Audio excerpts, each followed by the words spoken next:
I already like that no one picks the Link sprite. Got a variety of sprites here.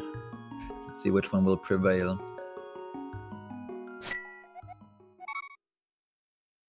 And As we're we off. start. Oh, well, that's a good start, I guess. Absolutely. We have 3 runners starting at Link's house and fighting the bow immediately, as well as one of our runners fighting the lamp immediately in Sanctuary. Yes. 2 pretty good items. The bow is definitely one of the troll items that can be hiding in some very far away dungeon or location. So good thing finding that already. Yeah, it's a lot of weight off their mind. I know the B26 joke is, you know, the bow's always in Turtle Rock. Yeah. Alright, immediately finding the D. Already seeing different variations of the routing here, with 2 of them, both of the bottom races going into for the uncle.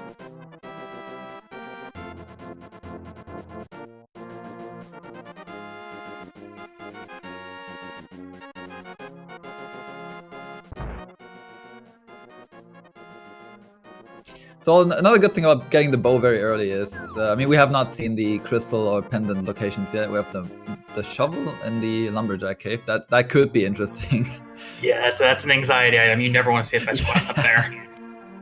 That's the best part. If you have an item there where you actually don't know if you actually need it. So if you have a heart, then you 100% know that you do not need it. But this is kind of sketchy. Panda gonna open up the side room there and farm a couple bombs off. Okay, so we saw a map there. I think Desert was Pendant and the other ones were Crystal Dungeons. I might have missed that, but I think I saw 2 Crystal Dungeons. I'm not entirely sure. Anyway, the good thing about getting the bow very early is, of course, that you can finish Eastern right away, because you literally only need the bow for that. And with the lamp also, you can even do the dark room as well. So even with the logic, you can fully clear Eastern Palace, which is always a good thing at the start. Mm-hmm. Gabby finding us the blue male sitting inside the thief in the Lost Woods.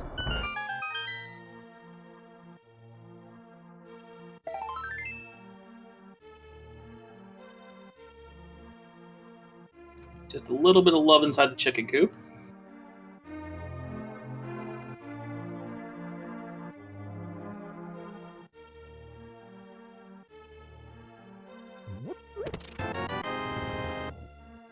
Oh, we have silvers in the Lost Woods. I had missed that when Panda did his first throw.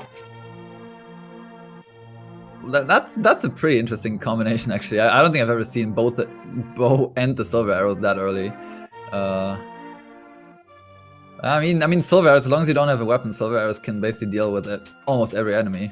So that's a very good start for a weapon. Fairy in a bottle downstairs in Blind's hut. Unfortunately, Gabby did not have bombs and was unable to open up the back room, so gonna have to come back for that.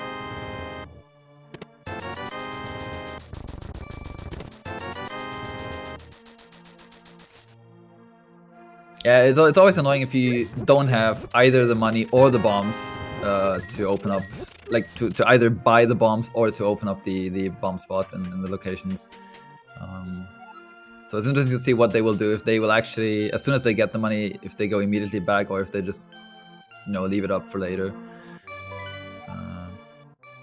Alright, so yeah, now I saw the map. Yeah, it's definitely Pendant, Desert, and both Tower of Hera and Eastern Palace Crystal dungeons. So yeah, with the silver arrows and the bow, they can already finish Eastern, or at least the ones that picked up the bow. I hope that the other guys picked up the bow as soon, but they should be. Yeah, I'm assuming Gabby will probably start down there after this, going for a southern path, we hope. I mean, I've seen a couple people or a couple runners delaying going to the uncle a little bit. So I've seen some interesting items that and getting trolled by that, but I mean, the Link's house is basically standard. Don't think you can miss that. Sick kid with nothing but some vampire skewers.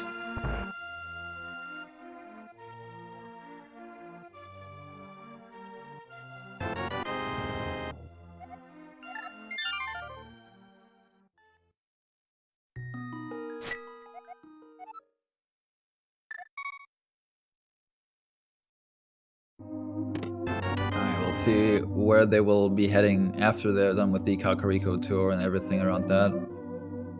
So my guess would be Eastern, because that's the most... actually, it's almost the only place where you can go right now without the gloves. It's very limited where you can actually do something. Very much so. I think I'd even highly consider passing up on doing Mini Moldorm at this point, just to get Eastern out of the way. The problem is also with that, like, killing those things with the bow can be a little bit tricky, and I would definitely be fine where I'd like seeing an Eastern play here right away. Our money crab's dropping fairies, it looks like. That's a rare one.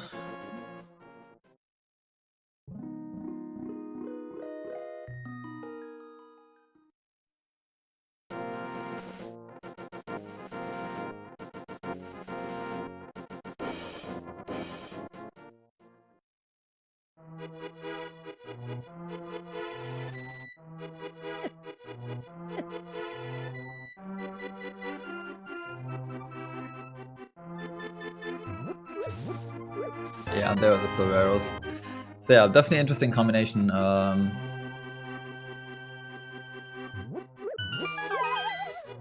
But as I said, as long as you don't have another weapon, like if you only have the bow, like the bow is a very very good weapon, but you kind of want to have something more reliable to kill off, especially the mini Moldorms. At least like the hook shot or the hammer, stuff like that. Or even something like the fire rod, yeah, Haste and Mary, even anything besides the bow. Looks like Panda's going to be the first of our runners to make a play over toward Eastern. Gabby picks up his bows not far behind. As we already said, with both the lamp and the bow, we basically have 6 items, basically for free, and we get a crystal dungeon out of the way as well. So that is definitely a solid choice. Definitely a good one. But we see Gabisver going for the mini Moldorm cave, so we see a little bit of difference there, which is interesting because we get to see more items.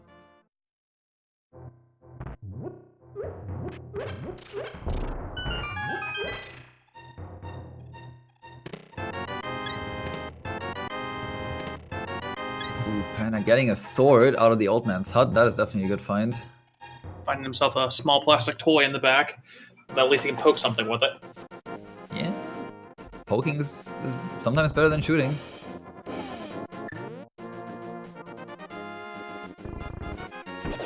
Let's see what Gabisver will get out of the minimal. I assume that he will also go into the mini Moldorm cave once you're down here.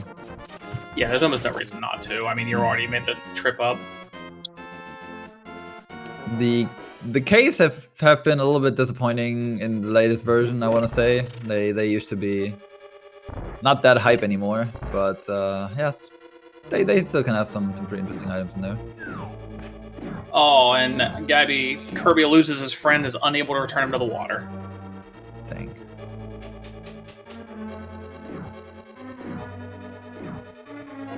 Ooh, we find the Moon Pearl in Eastern. That is something that is... I've seen the Moon Pearl in Eastern quite a lot in this version, so... Yeah, definitely a good find there. Gonna help him out. That's one of the 3 major needs that they're gonna need to open up Dark World without having to deal with Aga. Oh, Gabisver, this is what I mean with the arrows. You gotta be careful. Oh, God. Yeah. you can really miss a lot of arrows there, and then that can go badly quite quickly. Alright, let's see. Ooh, the hook shot. Oh, and the gloves. Man. Okay, never mind. That is some hype. That is definitely not bad. Hook shot and the gloves. The only unfortunate part about this is if he doesn't find flippers, the Moon Pearl to set up water walking is unfortunately up in Eastern. That's true, and this actually, I wonder, so if he has both the glove and the hook shot, he might actually be inclined to go up to Tower of Hera in the Death Mountain. Because he can also go to the east side, but I mean, right now I still think Eastern would be the better play because you can just, you know, clear the entire dungeon and it's 6 items for free, but yeah. Absolutely here. Amatsu opting to go down into the dungeon, it looks like. Yeah. And we see Raspberry going down the back entrance, because he also found the gloves already. So lots of items, lots of different locations right now.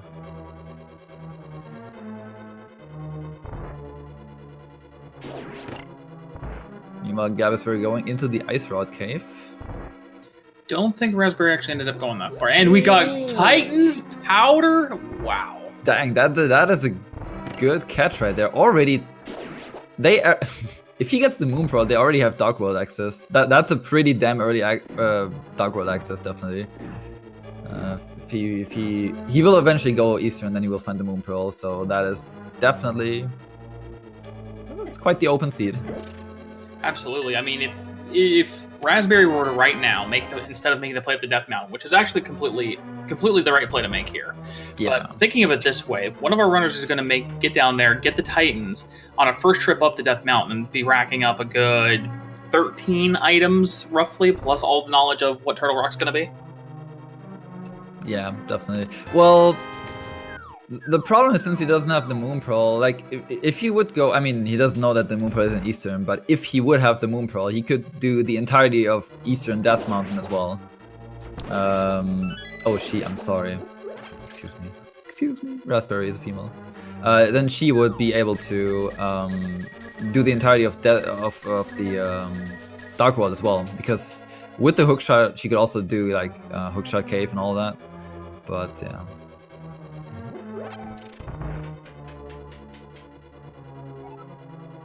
Looks like just 5 rupees from the hobo. Didn't quite see what the old man dropped off.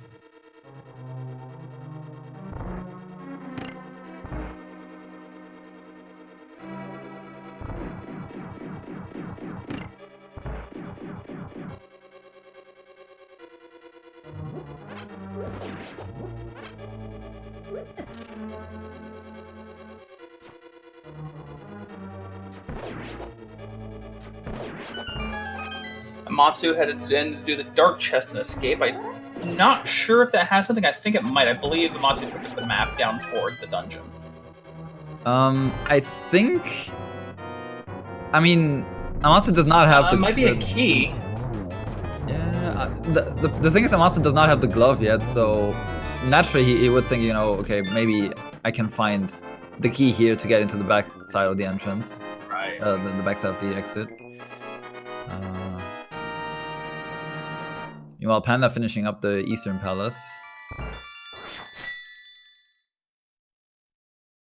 And we see Raspberry going into Death Mountain. Lots of chests there, so definitely some good information there.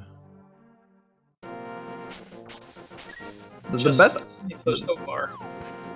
So the best item to find there would probably be the hammer that would allow access to Tower of Hera, but yeah, we'll see. Yeah, you want to see a hammer here, or you want to see a mirror here. Yeah, both of them would be pretty good.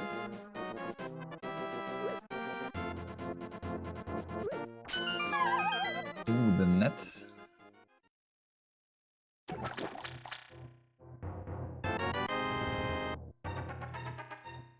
And lots of hearts. Lots of hearts. Not what you want to see. A little bit of safety is good, but you'd rather much have the progression items at this point. Yeah, definitely. I mean, they all did already get the blue mail, which is not too bad for the beginning, I want to say. It does allow you to go a little bit more risky in a lot of places. So getting the blue mail early is not that bad, really. Agreed, especially when you're on low hearts. Finding the blue mail, especially with as much as the seed likes to... It seems to give preference to Skull Woods and Thieves Town. Yeah. A blue mail in Thieves Town is just going to go so far. Okay, Raspberry going for the Walk of Shame through the Spiral Cave without the boots. I don't think she checked the floating island, but I guess it's for later. Not as crucial at the moment, simply because, you know, even without the Moon Pearl, there's not a lot you're going to be doing up there. That's true. I always like to check it just for information's sake, but yeah. Yeah, so do I, but it's an understandable play, although maybe not the greatest. Yeah, that's totally fine. So my guess is that Raspberry will go into Eastern right now, then find the Moon Pearl, and then probably hate her decision to go with that Death Mountain first, but I mean, at some point you have to go there anyway for the checkpoint, so it's not terrible how it turned out. It could be worse. At least with the light side of Death Mountain cleared out, that will allow Raspberry to think, okay, I don't need to go back up there for a while. I can focus on, you know, the Village of Outcasts and everything around there. Yeah. Okay, so we see Gabisver in Eastern and Raspberry going down into the castle escape.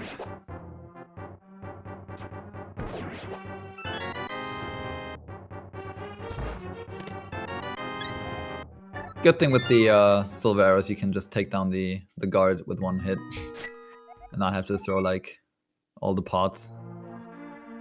Yeah, but unless you're saving quitting, it feels really bad because you either have a choice of saving quitting or doing a walk of shame all the way out of the dungeon. I would usually probably want to just save and quit there. Walking back is taking a long time. I mean, if you do not have the glove, you do not know that you can already enter the backside of the escape, but yeah.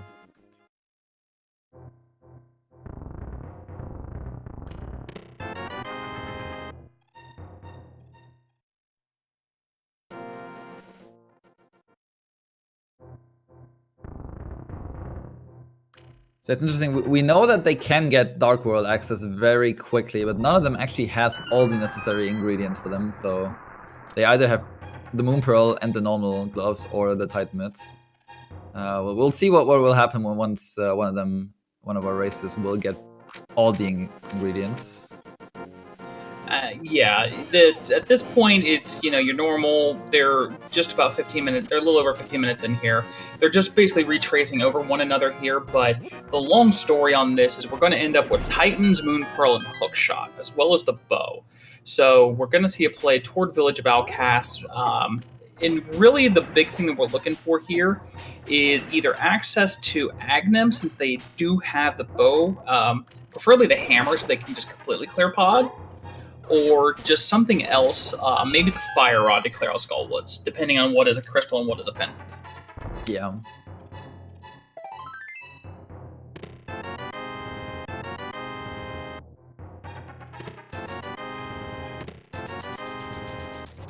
Oh, Raspberry. Raspberry wanted to go for the Death Warp there, and then got the Fairy of Shame. Yeah, the brutal reminder that there are fairies in bottles that should normally save your life. Sometimes your consumables just don't want to give you the easy way out. Yeah. It's really easy to forget stuff like that though. Like it's something like that's just stuck into your head. Like, oh yeah, you know, standard procedure, just go down there, Death Warp afterwards, and then you're like, ah, dang. Right, there was that item.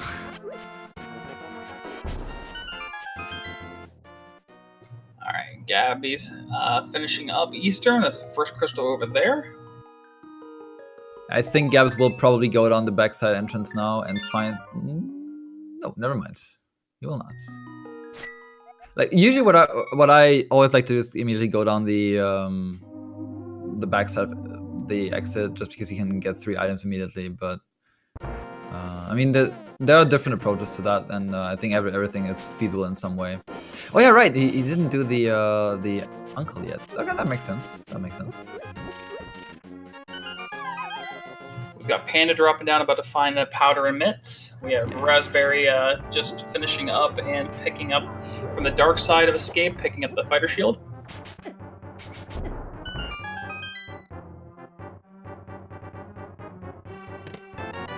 Alright, and with that, Panda is the first one to get Dark World access by having both the Moon Pearl and the Titan Mitts.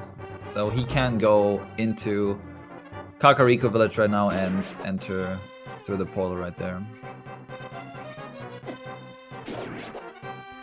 Or I guess you could also go Tower of Hera now, because as I said, like, the entire... both the Dark World and the Light World Death Mountain is free for grab, so that would also be an interesting choice.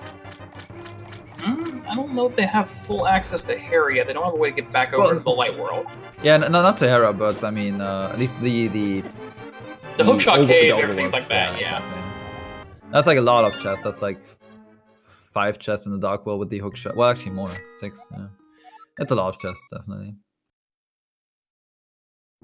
So I think both plays would make sense here. Go to the dark world in Village of Outcasts, or go up to Death Mountain.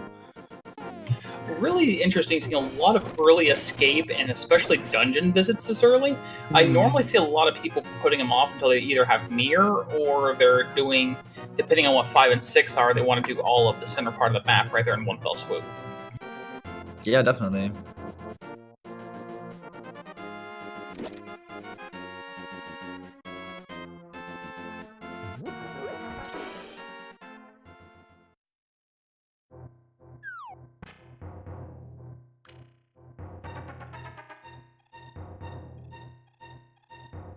And we have the old man returning himself. Always a good one. Alright, yeah, so we see Panda making the Death Mountain play. Which is also pretty understandable because the game also gave you the lamp, so it's not even a sequence break in that sense. But the game basically wants you, it's telling you like, okay, you know, you got the lamp, you got everything you need for Dark World here as well. So you can just by the logic go into Death Mountain and into the Dark World here.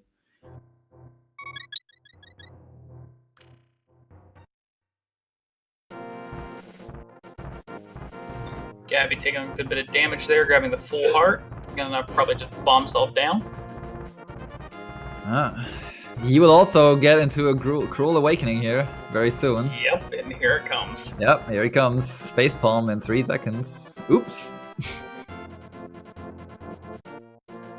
Yeah, that's interesting that we've seen that twice now. Yeah, and that's what usually after that they're like, oh no, okay, gotta go for the save and quit now. Just gotta give it up. So not a lot up on toward the top of Death Mountain. I don't know if we saw that in necessarily the first visit. Just a arrow upgrade on top and a little love inside. Respectable.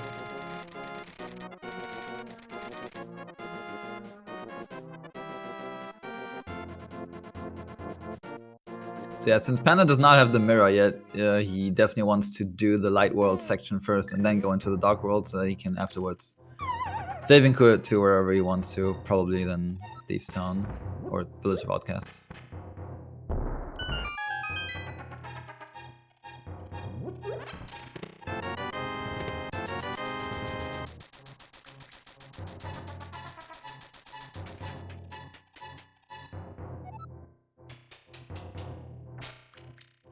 Amatsu having a little bit of trouble in the big key room, but finally pulling up the skip and getting through that big key.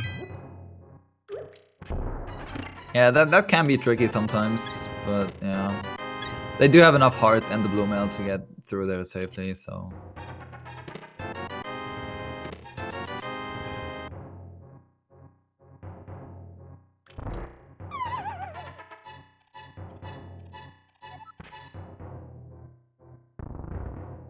Alright.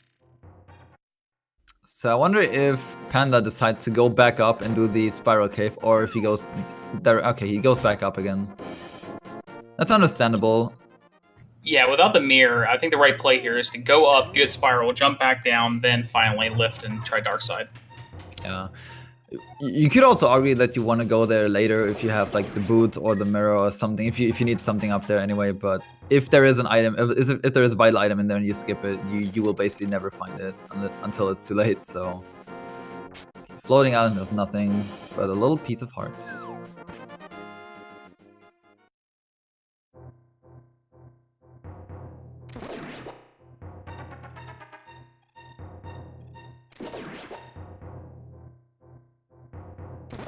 And we have both of our runners and the bottom side finishing up Eastern with the silver arrows.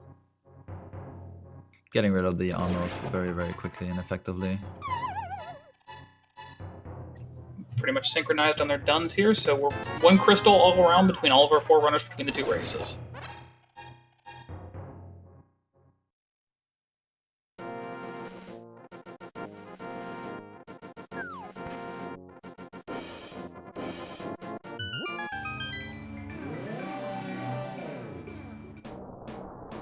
Interesting to see what the other races are gonna do now. Okay, we see Dark World. We see Thieves Town and Pod being pendant dungeons. Always a little bit leery when I end up seeing Pendant Thieves Town. Thieves Town, really. I always get that sketchy feel when I see Pendant Pod. I feel like Pendant Pod always has at least one item, probably more like 2. And the worst part of Pod is you have to get all the way to the back to make any kind of progress toward the items. Yeah.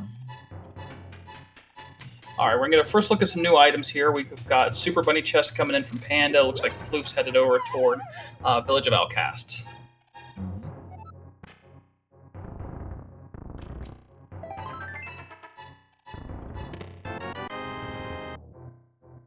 Capacity upgrade and a little bit of love in Super Bunny Cave striking out so far for Panda. Okay, Floof going immediately into Skullwood. Interesting play. I like that play because Skullwood always has an item in this version, it seems like. To me at least. I don't know how many countless times I've seen the mirror in Skullwood. I don't disagree with it, but I think I have at least would have checked the easy stuff in Village of Outcasts first. Sea House, Bombable House, and Chess Game. I mean, since they have Titans, they can do Digging Game too. That's true, yeah, that's true.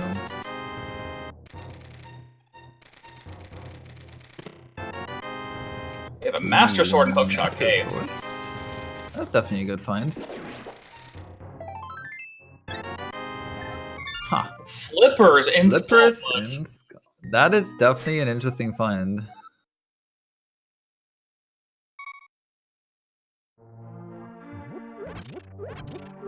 Gonna be interesting to see if she goes for more, if she's satisfied with only one item. There is a possibility that she will not be able to access the second item. Panda is wasting absolutely no time finding the Master Sword, heading straight up to what I can only think will be Agnum. Ooh, that. But why? You already have Dark World access, right? Is he really does he want to go for the shovel? Like, is he really gambling that much on the shovel location? I mean that is a gigantic gamble if I've ever seen one.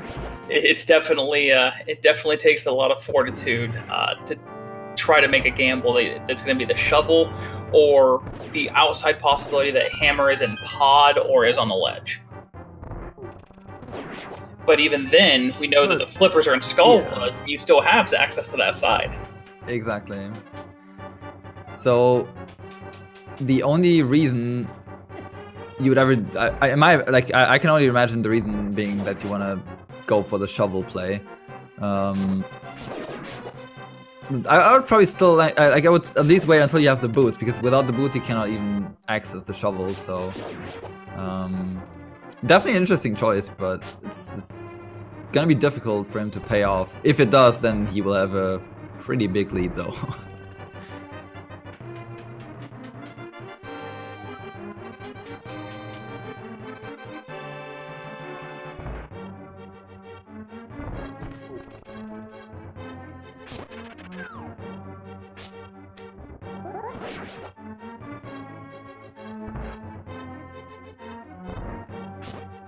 Oh, Floof just putting that statue a little off. There we go. Sometimes that side can be very tricky. And the compass. I think the second item is locked off by the fire rod. I think. Yeah, it's in the back. I think it's in the back half. And taking the Death Warp.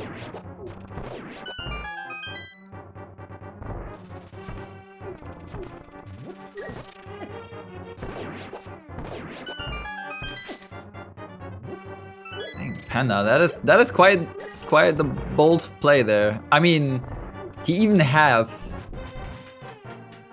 the things he already has Dark World access, so that is a big play. Like if he does not, if he would not have Dark World access right now, I could see it, but we'll see.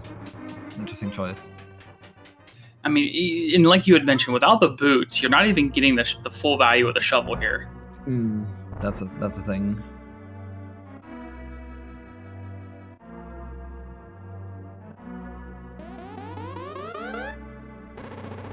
I mean, the thing is, he does not have the flippers yet, so he could also bank on the fact that he has to go to pod for, you know, the hammer or stuff like that to get into that part of the Dark World.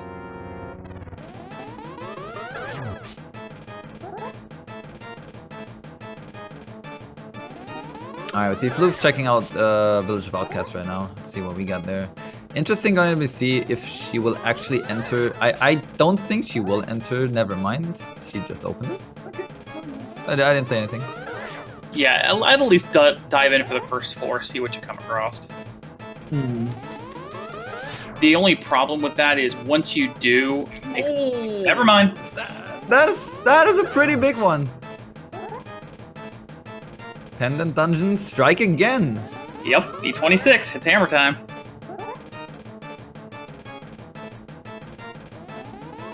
Unfortunately for Panda in the top race, that's going to make this marginal Aghanim play even a little less worthwhile. Yeah.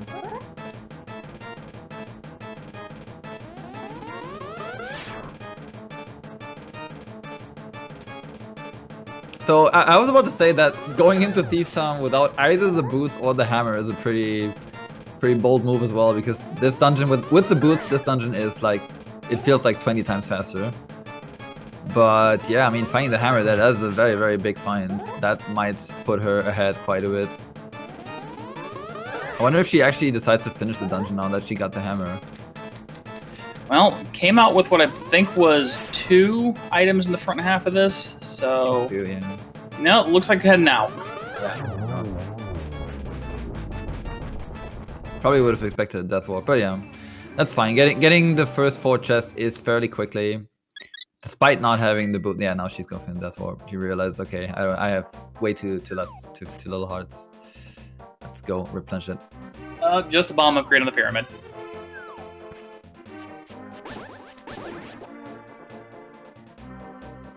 Well, for Panda, now it's bless RNG time to hope that the shovel has something very interesting.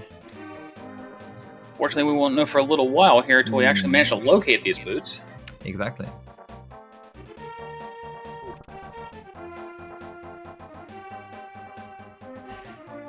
Panda wasting absolutely no time and straight up going into pod. I mean, if you already do the play with Aghanim, this is the only logical reason, or the next step, so this is totally understandable. Despite this being a pendant dungeon. Absolutely. Unfortunately, we know that it won't pay off fully here. Raspberry also finding us the Cane of Brian. I mean, the good part about going into pod right now, I mean, you don't have the hammer, which is, like, you cannot clear the dungeon, but you can full clear it until the boss, basically, because with the bow, you can at least, you know, get past the bow part of it, so... And on top of that, it is a pendant. You may not even need the boss. Exactly. Gabby picking up flippers, so we've got 2 people with water access now. So yeah, pendant pod. I honestly expect 1 item here, something like the mirror. I could definitely see that being here. Something important. So since we do have Turtle Rock as a crystal dungeon, we also need both of the rods. Especially the ice rod can be quite tricky to find.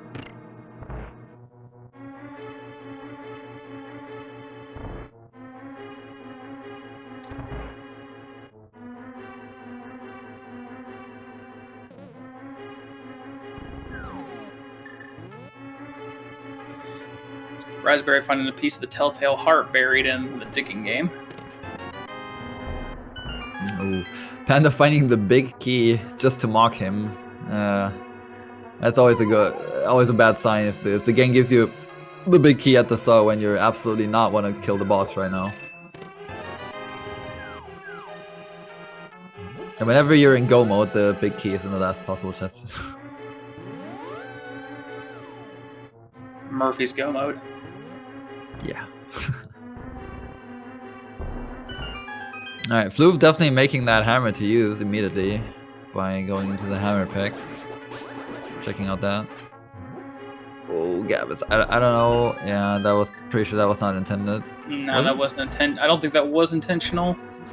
We're still trying to clear out the way to that back chest, which unfortunately we know has just the compass. Hammer packs only 20 rupees.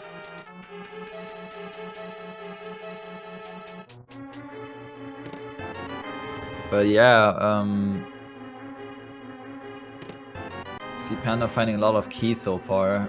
Pod does have a lot of chests and also a lot of keys. So you're definitely bound to find a lot of keys in the first couple of chests. Panda deciding not to death warp here. You can death warp back out of here. But I think Panda also still has the fairy, so that's a clever decision, I guess. Yeah, unfortunately has to take the walk back of shame. Yeah, that's a long walk back without the death warp, unfortunately. And we also see Amatsu not going into Thieves Town, so I assume that Amatsu will be looking for the hammer for quite a while. Yeah, it looks like that Amatsu wants to try to clear out the rest of the overworld first, get some stuff without having to delve into the dungeons. I can definitely understand that. That is a totally reasonable thing, because without the hammer or the boots, like the dungeon is super long, and without the hammer, you think you can't even full clear it. So, yeah. And it being a pendant dungeon, it's like I can definitely see that. I have our magic bat check.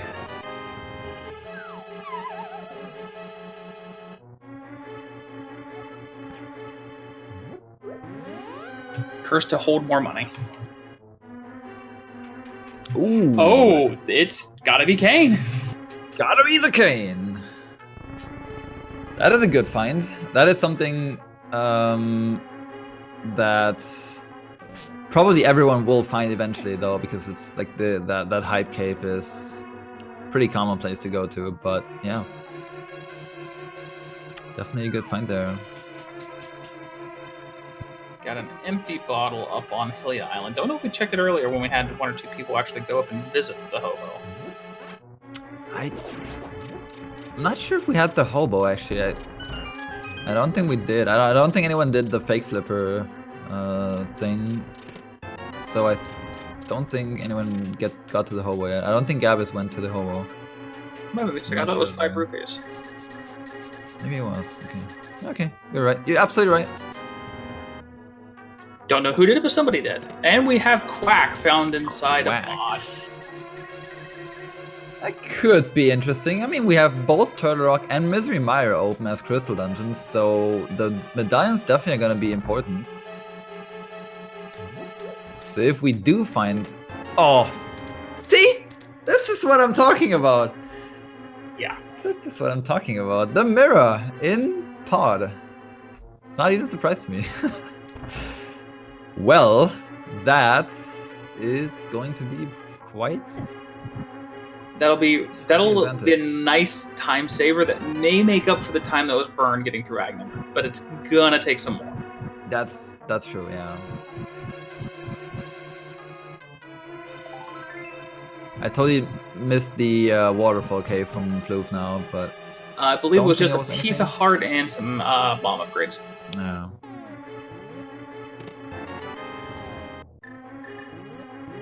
Meanwhile, Gab is also going into Thieves Town, also finding the hammer. Wonder if Gabis decides to go further, or if he will take the death warp. Looks like he's gonna go all the way, and it looks like Amatsu's making the same plan as well. He's gonna have 3 with a hammer. Interesting. Three people making the play going into Thieves Town right away. Interesting. Meanwhile, we get a very, very expensive heart container for Floof.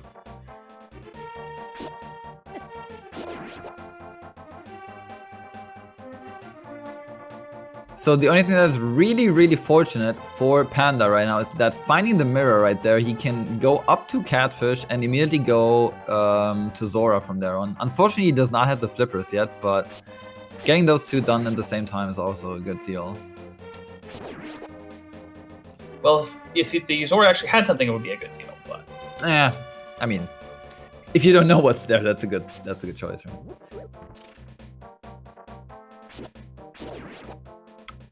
He can't even go back with the hook shot and do the the Sanctuary caves with the mirror. Actually, the one is still locked off by the boots, but yeah, the other one that is pretty difficult to reach otherwise. Looks like Amatsu's also going to make the play on the back half of Thieves Town as well, see if you can find anything there. Meanwhile, Raspberry's going to go ahead and make the Hera play. Mm-hmm. Definitely not a bad choice, because she can go to the dark... I don't think she did check... No, she did not check the Dark World's Death Mountain yet. So that would definitely make sense to go there now. Big bomb upgrade out of the Catfish. Ooh, small key in the first room. You don't want to see that. They do have the lamp though, so they can clear the dungeon.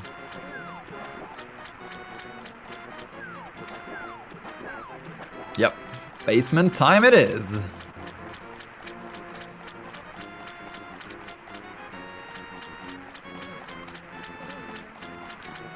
So yeah, that mirror is definitely going to come into play. The Swamp Palace is required, so we do need the mirror in order to finish the game. So it will definitely be a choice of whether or not the races will go into pod. The problem is that in order to get access to Swamp Palace, they have to go into Skull Woods, which they can't complete, into 2 different pendant dungeons, and pretty far in the second one. That is true. That is true. I mean, if you've seen a lot more V26 seats, this is like almost standard. But yeah. Once again, we see the pendant dungeons paying off big time. We'll see if they're gonna pay off even more once we see the last locations. I did not count the items, so I don't know if there's actually another item left. I do believe there is 1 item left. We just got the map out of the big chest. I think, yeah.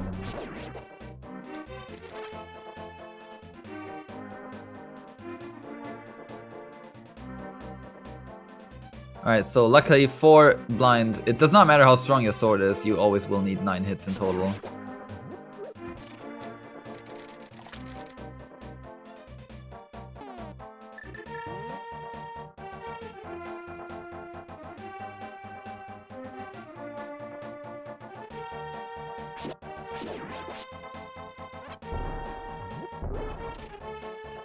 Yeah, okay, Panda deciding to go back to the Sanctuary Caves. 20 rupees from Blind himself.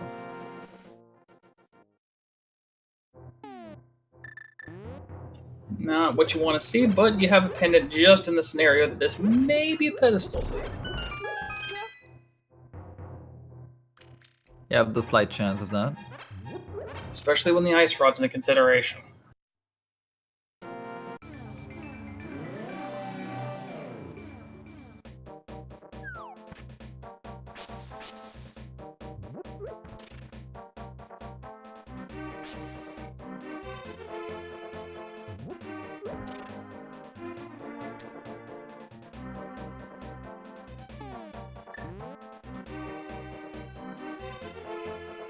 Not quite sure where Panda's going. Oh, he's probably going up to check. Yeah.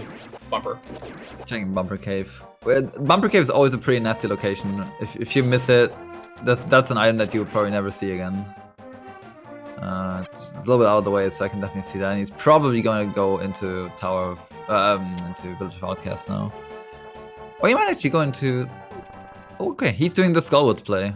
I like that. Yeah, it's definitely nice to see. He'll pick up some flippers for his trouble.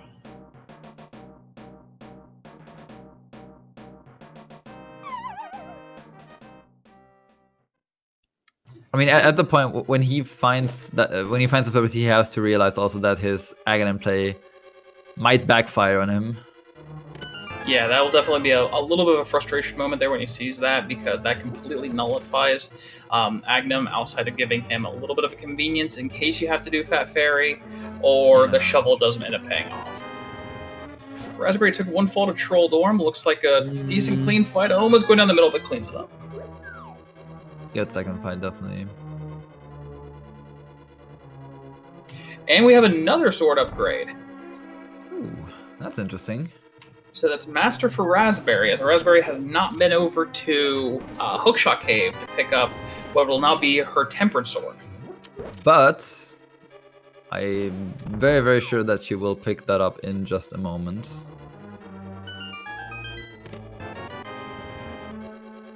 Looks she like might actually do off, going Spike Cave. Yeah, Spike Cave is definitely not a bad choice. She does have the Cane of Brian, so she can get through there, even with the hook shot and all that. Okay, never mind. She's not using the hook shot, but yeah. Even so, 12 hearts plus Brian's more than enough. That is more than enough, yeah.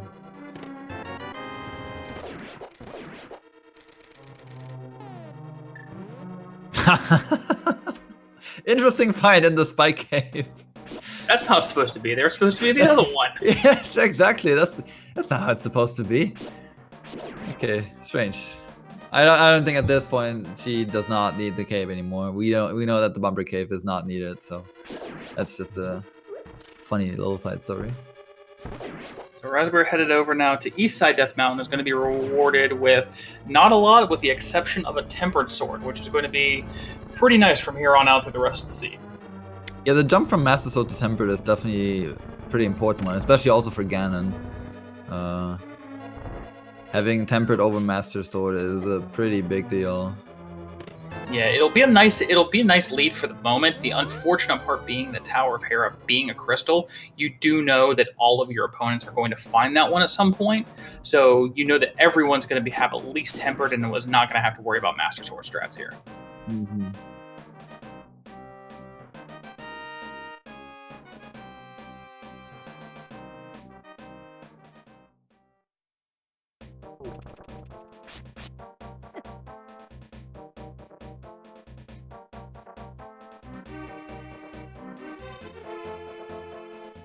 Looks like Amatsu also going for Tower of Hera right now. And as I said, oh, we see actually Turtle Rock being Quake. Quack for Turtle Rock, that's interesting because we already have, or at least Panda already has Quack. We know it's in Pod, so that is definitely an interesting one. One of the 2 required items is now buried completely down in Pod. Yeah.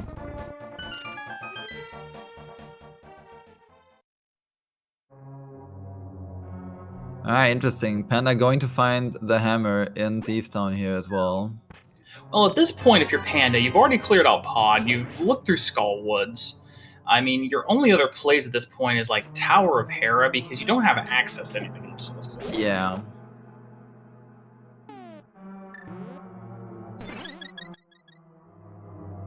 Did Panda already... He did not check the shovel location yet, right? No, he did not. No boots, he hasn't been able to pick it up yet. He does have the mirror though, so I think once he's done here, he's probably going to mirror out. I don't know if he might actually not even finish it, because he has the mirror and can technically mirror out immediately, and then he can check all the locations in like south of the tower. Why did I say tower all the time? The Village of Outcasts. And having the mirror there definitely pays off big time, because you can already check the kind of difficult to reach locations. Okay, so Floof finishing up Dark Side of Death Mountain East, picking up the Tempered Sword and headed back out now. Yeah. As expected, Panda going out after the first 4 chests, deciding, okay, the hammer is already a pretty good loot, hoping that there's nothing more, which I can also understand, because he already took a big gamble on Aghanim, and he at this point he knows that it does not pay off, unless the shovel has an item. Raspberry headed over through the portal at 4. I can only think that this is going to be a hype cave into pod play, or at least into that side. Ooh, I did not see where Gabis actually died. That's an intentional death warp in the basement of Hera. Oh, it's basement. Okay, then that makes sense. Yeah. It's difficult to track everything.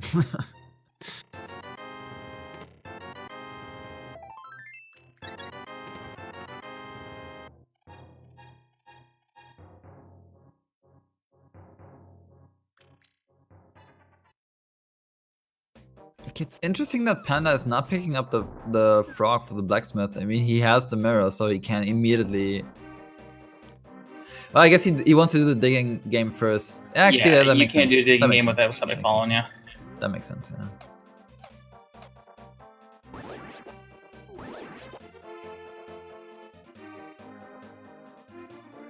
Yeah, so he's probably gonna, yeah, he's doing the digging and then going back up. I assume he's gonna turn in the dwarf and then taking the shovel with him and then going all the way down and doing all the locations on the way.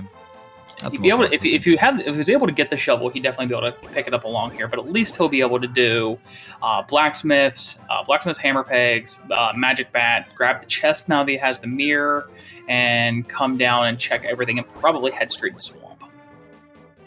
Mm-hmm. Oh, Raspberry not going into pod. Ooh, she did check the pyramid, but not going into pod right now, and I don't think she will come back for pod now. It's gonna have to eventually, but don't know how long it's gonna be before she gets back that direction. I mean, my guess is if you go all the way up here, yeah. I mean, she could go back, maybe. No. I mean, going to have to end up making the play on pod, because at this point, if you don't have the mirror and you don't have the flute, you don't have access to swamp, you don't have access to ice because you don't have fire rod, you don't have bombos. Yeah, true. Basically, every dungeon is locked off at this point, so pod has to be your natural option. I assume she's gonna go back. There's not much she can do about this. Unless you want to make. Well, no, you'd have to go into pod anyway to get the quick die. I want to say unless you want to make the extremely low percentage play on Turtle Rock with no fire rod. Oh, well, no, but she does not have Quake yet. Exactly. So she can't even, yeah.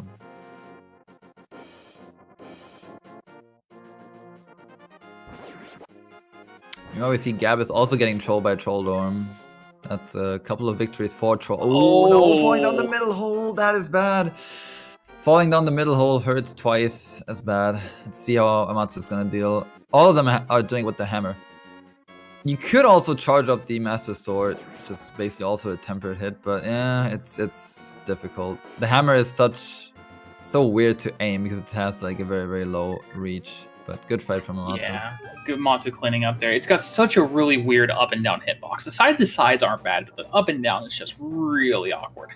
Yeah. Alright, Raspberry going into pot, definitely a good choice.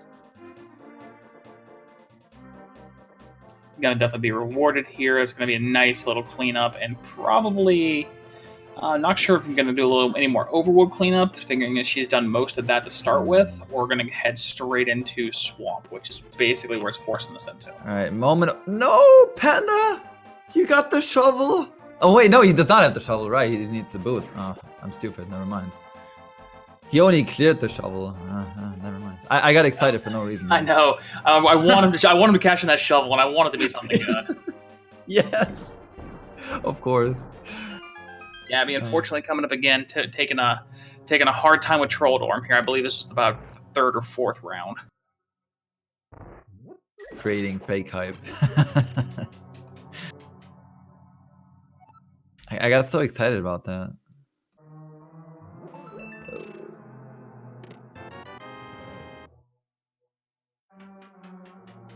Okay, there we go.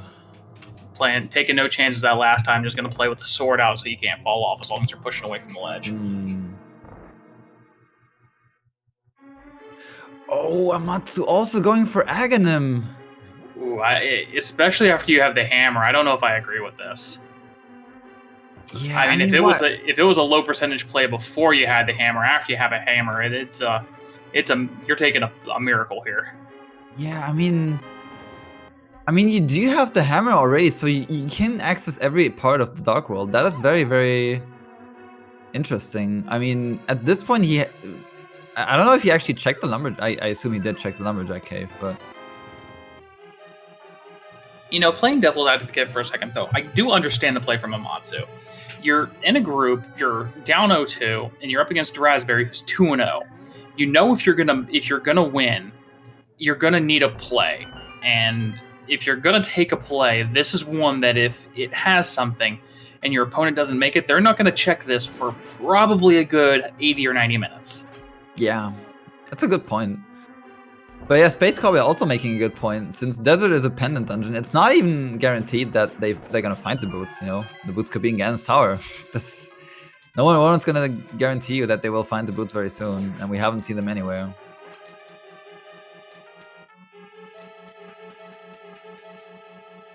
All right, Panda being able to hop right into Swamp Palace.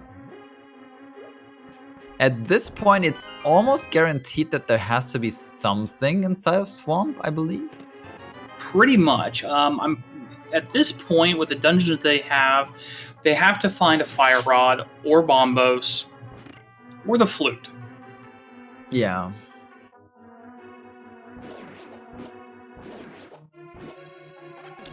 Or I guess the boot into a shovel. Or boots and a shovel.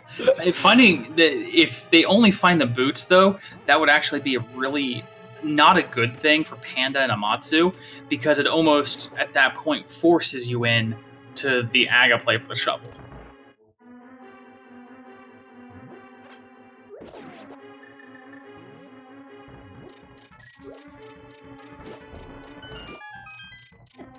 Ooh, Raspberry falling down the falling bridge there. That's unfortunate. Yes, that mini Helmasaur has claimed a heart or two of mine many a time from that. Oh yeah, definitely.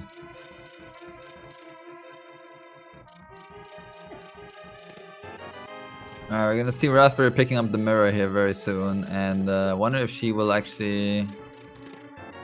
Wonder if she will finish the dungeon. She theoretically she could, but I don't think she will. No, I think after finding, I don't believe that there's an item on Helmasaur, and especially after finding Quake here, I don't think she'll finish out. Yeah. You know, we see Panda going into west side of Swamp. Can't argue with the play at all here. I mean, you haven't found anything so far. You've got a full clear. And I'm one of those people where I absolutely despise coming back into this dungeon, especially after you leave it. Definitely. It takes super long to go back into Swamp just because you have to reactivate the water gauge and everything, and it's annoying. Definitely. And since they are missing, they are missing quite a few items still for go mode, so I can definitely understand going on the left side here.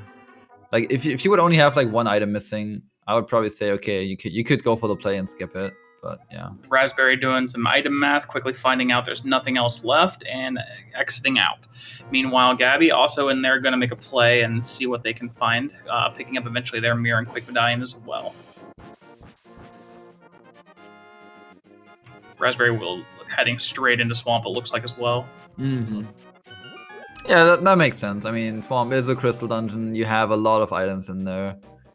And at this point, with the mirror, it's the only accessible dungeon right now, because for all the other dungeons you need... Well, I guess technically she could go into Turtle Rock right now. We have Ether, which may or may not be required, currently sitting as Schrodinger's Medallion. Well, that's definitely an interesting find.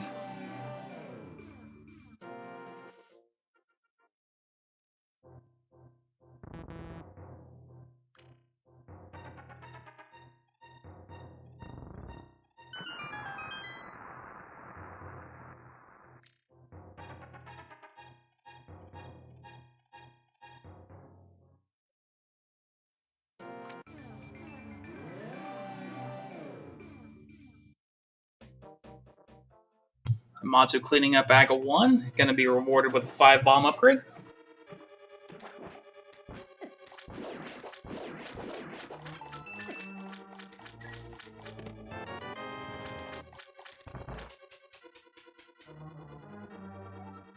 Yeah, the problem with Quake for Turtle Rock is that none of them have the fire rod, which means that in Turtle Rock you can maybe only access the first chest there.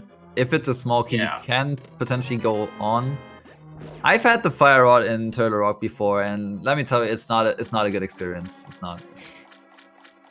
I haven't had to deal with the pain of the fire rod. I've dealt with the ice rod in the first chest though, as well as bow on the laser bridge in the same seed. Definitely. Big Key and the Fire Shield. I wonder if Panda's going to backtrack here. I'm actually...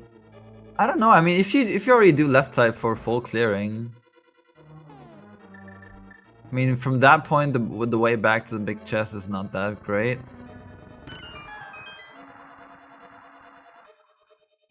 I mean, at least if you're coming back in at that point, it's just the one switch, and you're only wasting about a minute.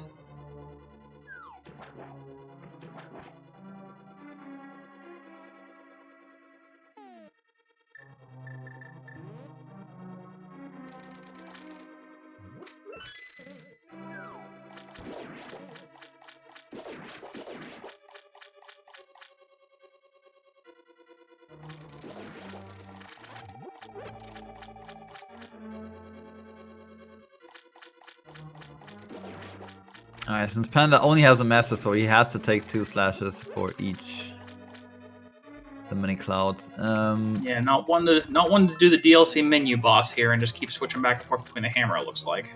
Yeah.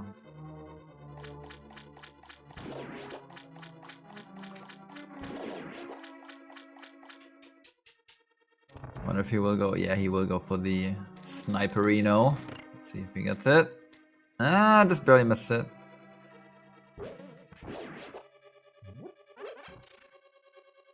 Okay, there we go. Took him a couple tries, but he did hit it. That is one of the harder ones to hit. Argus does like to go really fast.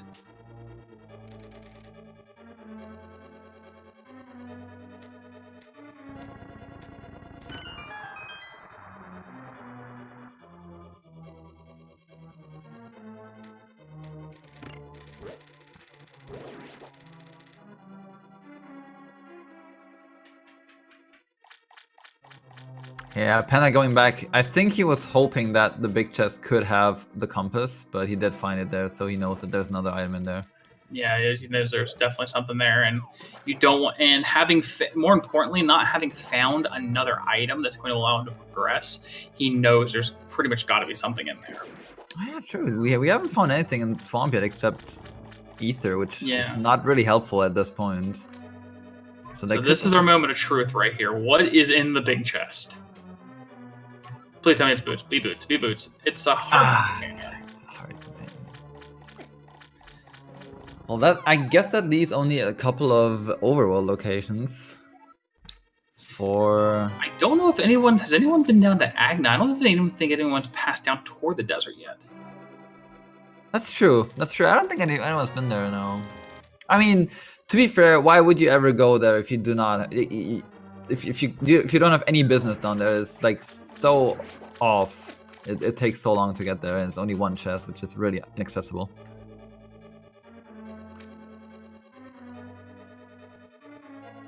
So Panda, being our last person into Hype Cave, picks up his cane, and again we're sitting between Raspberry and Panda at about roughly the same locations now. Yeah, right now it's actually pretty difficult to decide whether one or the other person is in front in the race right now. So Panda definitely still has a little bit of a disadvantage by doing the Ganon play, but he did find the mirror and all of that earlier that way, so...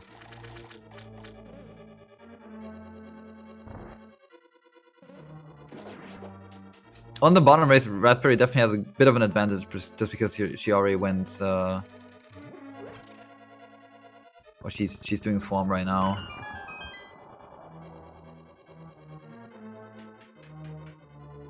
Panda taking the back door into Hobo for his $5.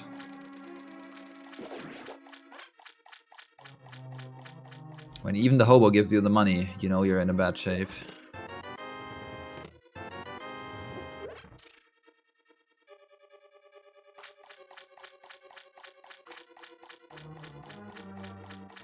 Looks like Raspberry's also going to go for the play of clearing up and then having to come back in.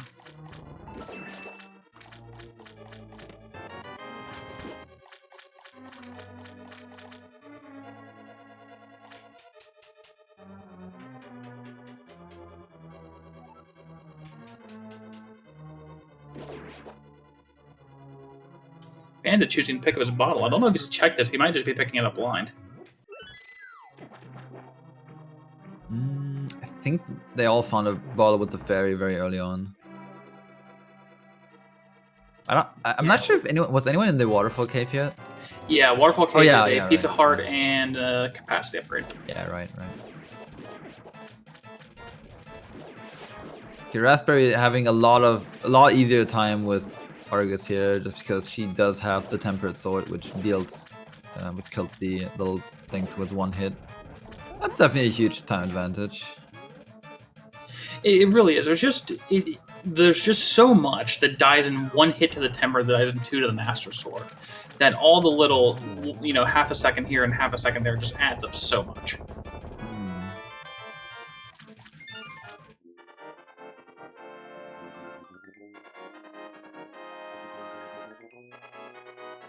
So Panda's going to head up to the other side and pick up on the Tower of Hair, which he has not completed yet. The question is, what play is Raspberry going to make? Well, obviously, it looks like we're going to go back in and pick up the chest we missed. Yeah. It's interesting. So, Gabisver and Panda are basically doing the appropriate routes that they have not done. Like, the other person has not done yet. So, Panda is going into Tower of Hera, which Gabisver already did, but he's going to Swamp, which Panda already did. The advantage there, I have to actually give to Panda just a hair, simply because Tower of Hair is so much shorter, even with the tile room in the consideration. Definitely, yeah. So now that we've got a lot of information in here from all these racers, we have Amatsu cleaning up Pod, we have Gabby cleaning up on Swamp now. What's left? I mean, we talked about Agna. Agna hasn't been checked. But what else hasn't actually been covered that's still open? Damn, I'm wondering as well right now. I guess... No, they can't go into Ice Palace, no.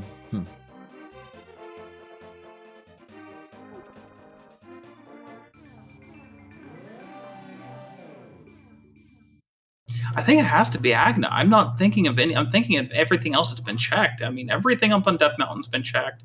They don't have a book, so they can't check either of the tablets. Yeah, that's the problem. Oh no! Chat pointing out Amatsu's about to head to the basement with no small keys. Oh, that's a problem. And worse yet, at least has the mirror. So.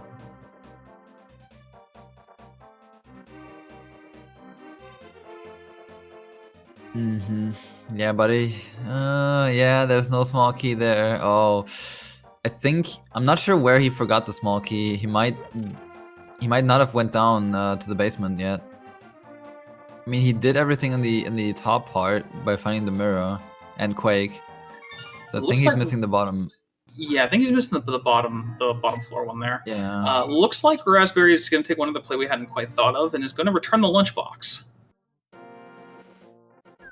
We did see the lunchbox already, though. Yes, we have. I think it didn't have anything in it, or nothing noteworthy. I think, or I would like to see the Agana play afterwards. I mean, you're already halfway there, kind of. You might as well go the rest of the way, exactly. Especially since you don't need to stay in the Dark World because you don't have the book to check the tablet. I mean, there's not much. I don't think there's anything left. Is there? Not that I've been going over and found now. Unless we've miscounted in Pod and Helmasaur has an item. No, I'm pretty convinced that it was map in the big chest and then compass on Helmasaur, if I'm not mistaken. You're probably right, yeah. So what's it gonna be? I'm still hoping on the boots. I'm still hoping on the boots. Boots would be pretty epic, I'm not gonna lie. The book would also be quite interesting, but yeah. Let's see what we find here. Nope. Just 50. Nothing. Huh. I'm just finding out. I'm trying to figure out what we're actually missing. Did do that. They can't go there.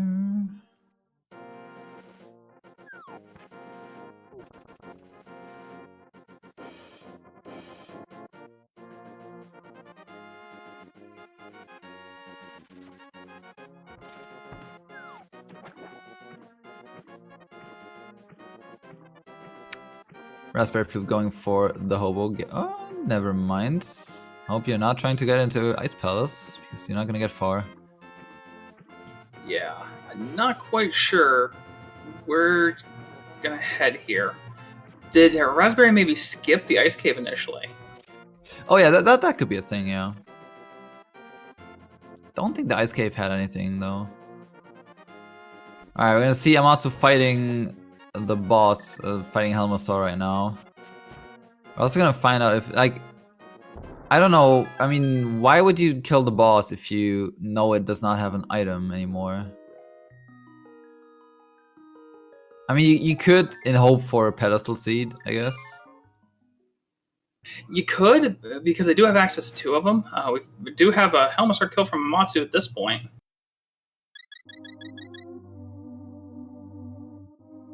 Oh, okay, you're right, it's the compass.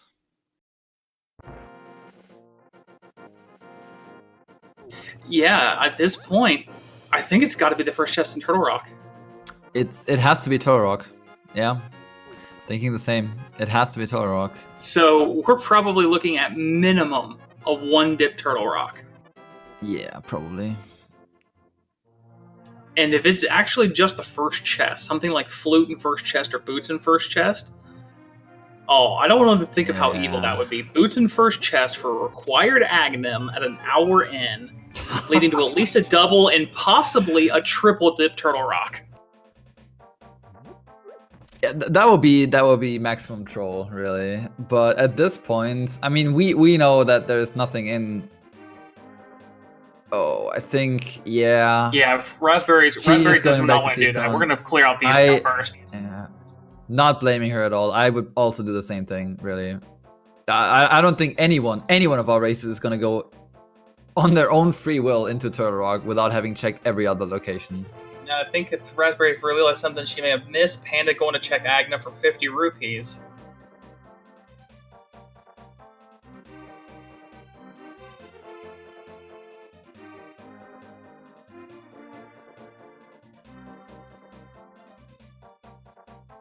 I think she's going to check behind... Yeah, I don't think she's checked behind Graveyard Cave. I believe it was Panda.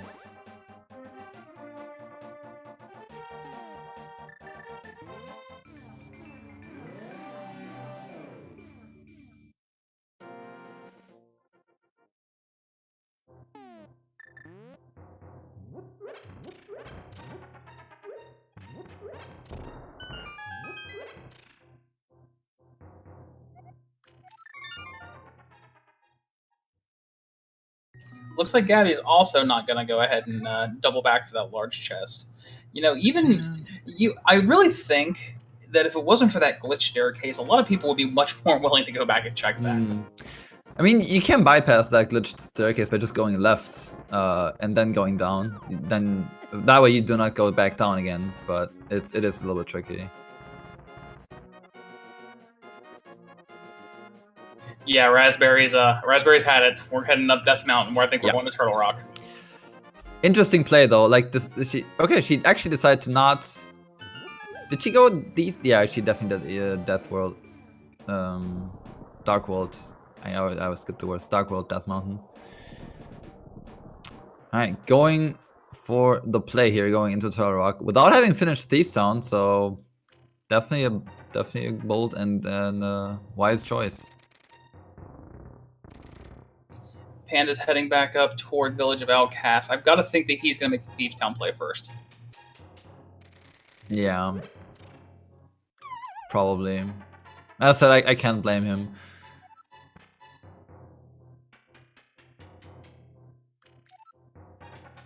Yeah, we can't even go for the pedestal right now because we cannot enter Desert Palace. No book or no flute. None of them. But we will see the Turtle Rock. And then there has to be something there. So it would be interesting to see if we if we actually see a small key in the first chest. Because that means that they have to actually dive deeper into Turtle Rock. Yeah. If to be honest, that'd probably almost be the better thing, is for them to get something like a small key so that they can skip the torch room, but clear out most of Turtle Rock. If they find a progression item in the first chest, it's great for them right now, but that's going to be heck on them when they have to do the backtrack. Hmm.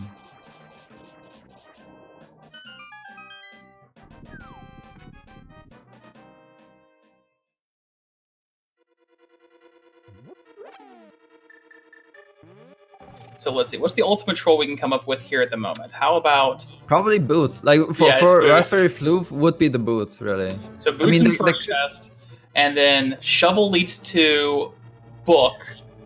Yeah. And then something in desert. Oh, it's a small key. Let's go on an adventure to Turtle Rock. While almost guaranteeing that you will not be able to finish it.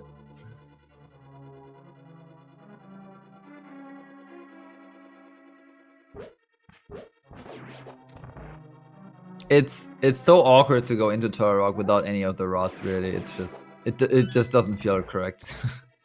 Especially without fire. I mean, going in without ice, it's 50-50 a lot of the time, because by the time you're going in, it's like, okay, it's either here or it's there. And I'd rather take the bet on it being here. But going in without a fire rod is something you don't do very often. Definitely. But Raspberry, the first person to realize that you have to go into Turtle Rock in order to advance, so that definitely gives her a pretty big lead over Amatsu right now. How about Boots and Mimic Cave?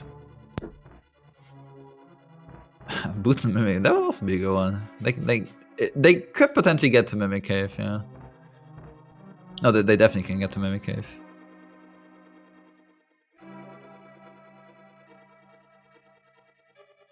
And actually not guaranteed if this chest does not have the big key. Like this chest that she's gonna pick up, it could have, like, it either has to have the big key or an item. If it's the master key, then it's gonna go down deeper. And if not, it has to be the item. Oh wait, you can't get to Mimic Cave without the big key, right? Yeah, it's before that. I just realized. Okay. No, you can get to it because you can come out the southern end. The big key is after it. You're right. Let's go deeper. Man, this is trolly, not gonna lie. It's just frustrating because you basically know that you have to do all of that. Well, not all of that, but most of this again at some point. Oh, Amatsu, please do not die at that point right now. You can go die in a dungeon, that's fine. Yeah, quick, just get to the next area and then die.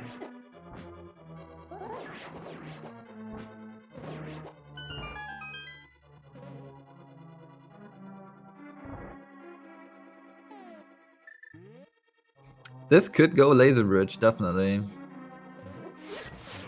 If it gets to the laser bridge, I have a feeling they're going to find more than one progression item. I got a feeling that there'll be two. I have seen the fire rod on the laser bridge already. That's like, I don't know. I would even take fire rod on laser bridge and they have to mirror out and then do the torch room. For the ice rod, and then Trinex has like the other. And then Trinex has the boots. Yeah. So evil, goddammit. Commentators. So at this point, Panda has to realize, okay, damn, this is bad. I really have to go there, huh? Yeah. Sorry, buddy, you do. Raspberry having a little trouble here. Yeah. They can be trolly. There's a little thing you can do. You can also try to pull on the ledge here to make them come towards you. Yeah, I had forgotten about that in a race I'd had, in one of the secondary races I had, and I just kind of chucked about 12 or 14 bombs at them. No. Got the job done, but... Oh yeah, if you can kill them, it's fine. Nope, just a B-Torp living in the Mimic Cave. Just the B-Torp.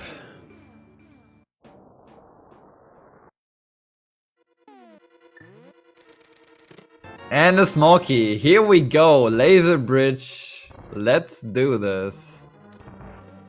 Oh man, they must feel really terrible. Like Raspberry must feel terrible right now. I would. I know. I never want to go this far into Turtle Rock without a rod. Interestingly enough, though, despite having a big setback for Panda by doing Aghanim, oh, there's the fire rod. Oh, do you go? Oh, she has to go back. That is a bold move. Really. No. That far in, Honestly, I'm clearing the laser bridge. yeah, I would do the same. Really. And I think she just realized the same as well. Yeah, I think she realized. Oh, I'm pretty sure she wanted to go out, but No, I think she realized. forgot she had a key. She thought, oh, no key, not realizing she got one for the big chest. Yeah, that as well. I mean, the mirror doesn't really make sense, so yeah, she must have done a mistake, or she just misclicked and thought she had like a different item equipped. Interestingly enough, though, if we find the ice rod here, we can actually finish the dungeon.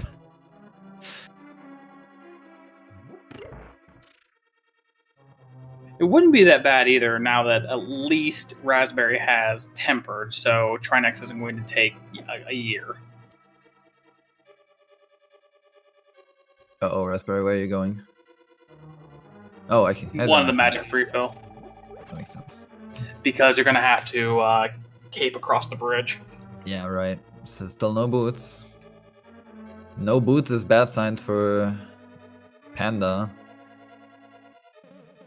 Interestingly enough, though, like, despite the plague, he is looking to be a good chunk ahead of Gabis, just because of the fact that he went into Turtle Rock way earlier than Gabisver seemingly will do.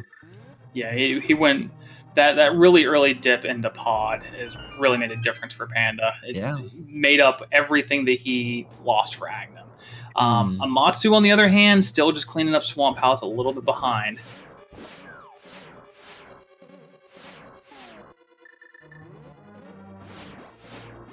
Oh, they're the boots! What are those? What are those? There we go. Boots in the final chest there. And the mirror shield. That's actually a good thing to find there, because you can just, you know, have an easier time now.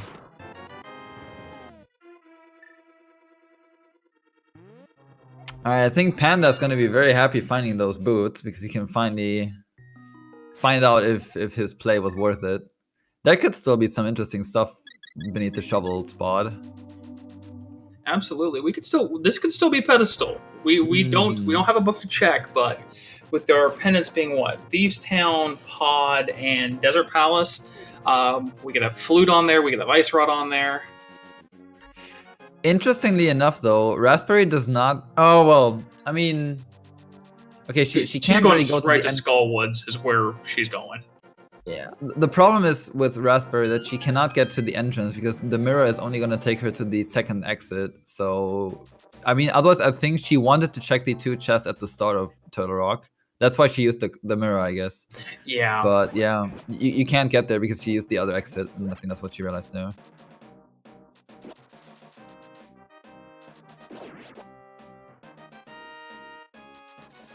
So having the fire rod going straight to Skullwoods, definitely a good choice. You have to do it anyway, and there's still 1 item left in Skullwoods.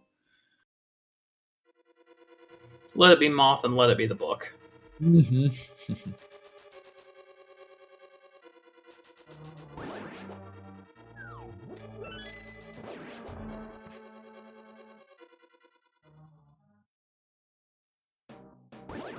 Or worse yet, let it be nothing.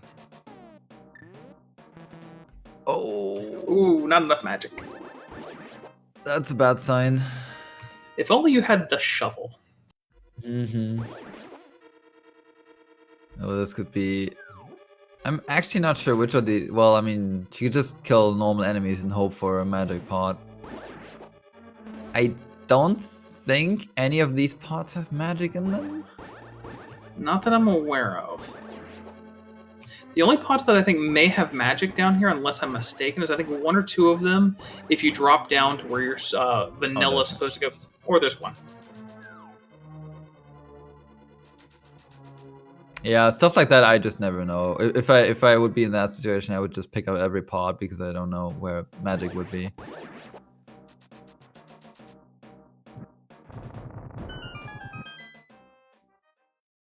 Gabby finally making another there dip at a Turtle Rock.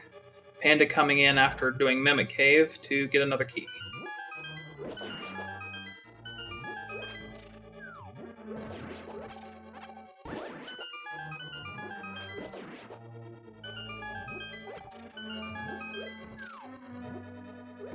Raspberry running through that room, an intended method to pick up some extra magic. Yeah, I think she want to use the lamp here for. Oh! Wow. Okay. I don't know how she didn't get grabbed. I don't know. Oh no! Oh, She gets grabbed. Oh no! Oh, after that. Oh, this gonna be interesting or pretty clutch with her magic now. I mean, she does get the. She'll just run through vanilla and get these couple up here. That was super unfortunate. Getting saved on that first. Oh! Okay, she almost got grabbed by the hand. That's something that can also happen here. If you fall down a hole and the lamp, the hand comes down, it can grab you while you're falling. That is... I think the seed might be getting to Raspberry a little bit. Yeah, I mean... honestly, I don't blame her. At this point, like, what do you think if you're Raspberry? Like, do you think you're behind? She must maybe think, like, okay, she probably just checked every single location just to go into Turtle Rock last, but... I mean, Turtle Rock is such a trolly location. You have to know that the other people are thinking the same way. Yeah, you have to think that everybody in this seed, because all these four runners are going to be like, there's no way anything's up there. There's no way. And Panda's about to be very happy here. Yeah, if he can get to the chest.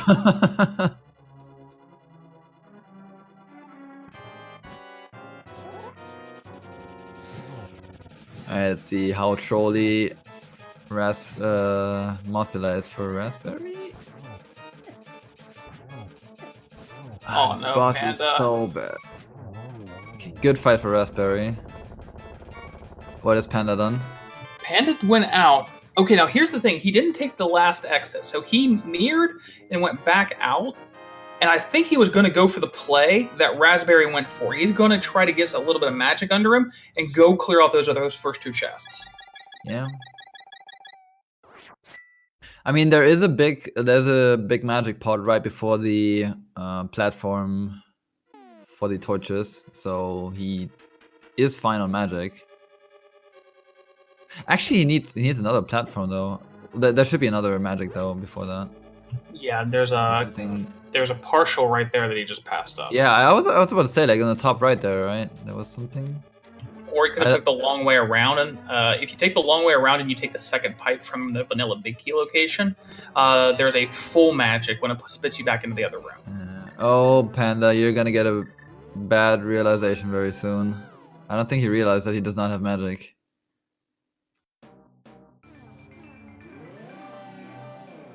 He does realize it. Okay, never mind.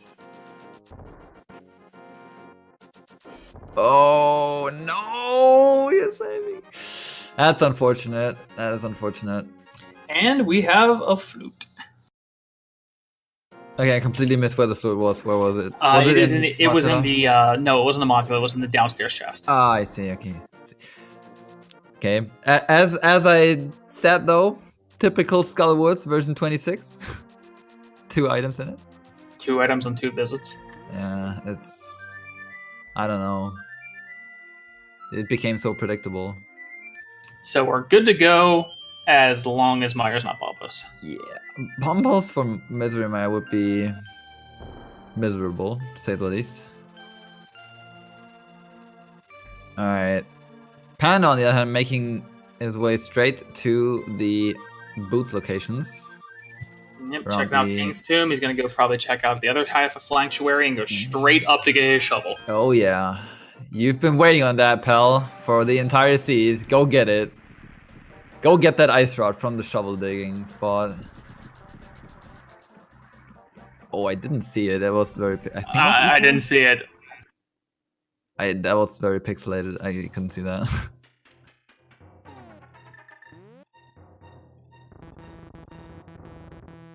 I think it was Ether.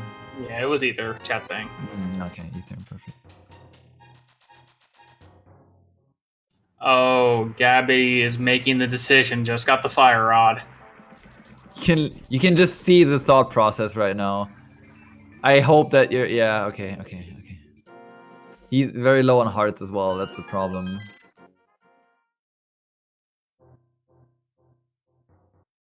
Yeah, at this point, Raspberry will go into Misery Mire, clearing the entire dungeon, looking for something to...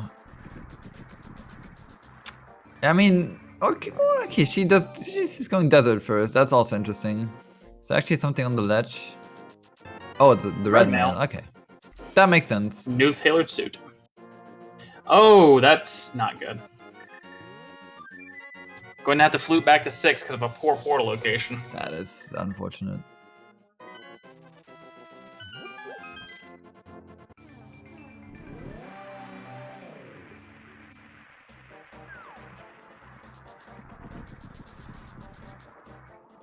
At least he does have enough magic to open up Misery Mire.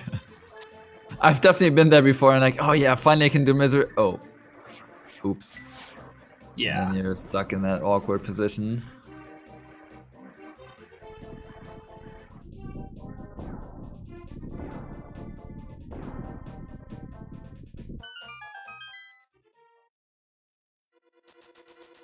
Looks like Panda's going to go ahead and clear out Skull Woods first, get his flute. Wonder if Gabby's gonna do the same thing and try to mirror out. Nope. He might realize it that he does not has that he cannot go to the start of the dungeon.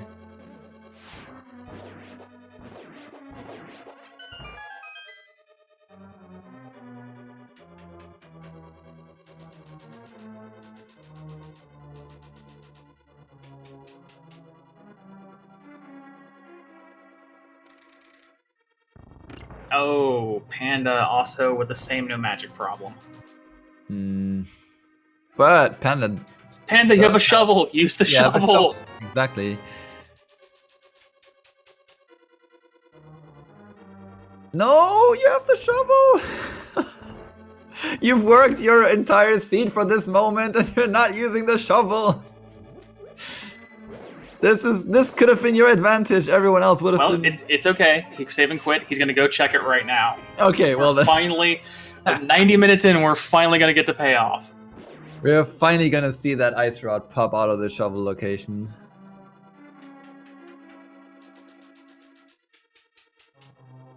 Bless RNG for something. I would love to be something epic out of the shovel location here. It has to be the ice rod at this point. Oh, if it's the ice rod. If it's the ice rod. That would be sick. Oh, no. It's just bombs. The dream is shattered. And his dream is shattered probably as well.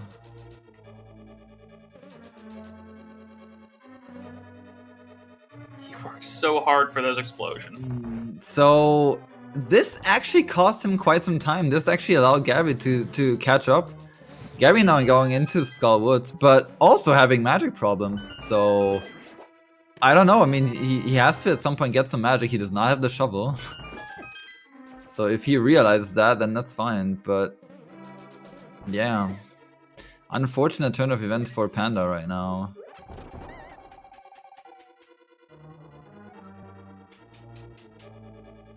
Ice Rod could still be at pedestal, that is true.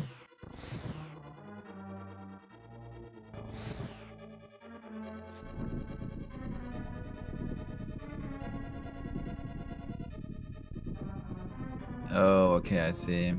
Panda going straight for the potion shop. He does have a lot of money, so I would probably even risk the bees or yeah, okay, sure. It's fine. Two blue potions, that should be. He's just gonna fill up. I mean, they're filthy rich at this point. Yeah.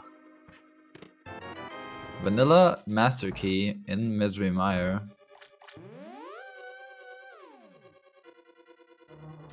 That's always what feels bad. Having to wait for that 15-second cutscene. Like people said, it does feel like, 15 minutes. We do have an interesting race now, though. Oh yeah, see, Gabby is looking for magic as well. Dang, they are all...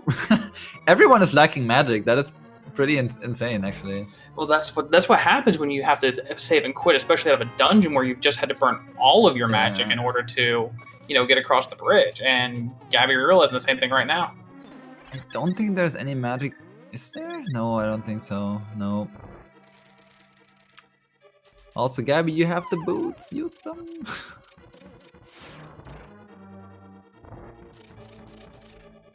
Yeah, I mean, right now, Gabby and... Oh, Gabby's just farming enemies right now. Ooh, this could be a tough one. Like, literally right now, they would... Oh, full he magic. found magic. Oh, look. Oh, they are basically synchronized right now. Oh my god, look at that beautiful moment. They are so sick. Just frames off. Oh wait, we have a race on the top. They are literally in the same spot. They have I think the exact same items. They have the exact same dungeons completed. They are in the exact same spot. So we do have a race on the top. And I feel like both of those runners have to feel like they are behind by like 10 minutes. They do, and they're pretty much item for item in sync, except for the shovel. Okay, except shovel. Yeah, true.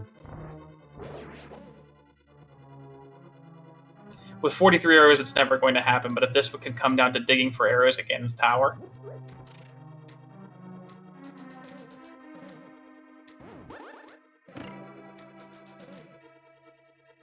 Meanwhile, for Raspberry, making her way to Vitreous. I haven't seen anything of value so far. No, I don't think so. Let's see how both of our runners are going to do on Mothula. Oh, Crow hiding in the top left corner for Gabby. That's always unfortunate. So again, if you don't know, if you hit Mothula and he like gets hit into the spikes, or he gets stuck in a corner, he just ignores the damage. But both of them getting through, so good job on both of those fights.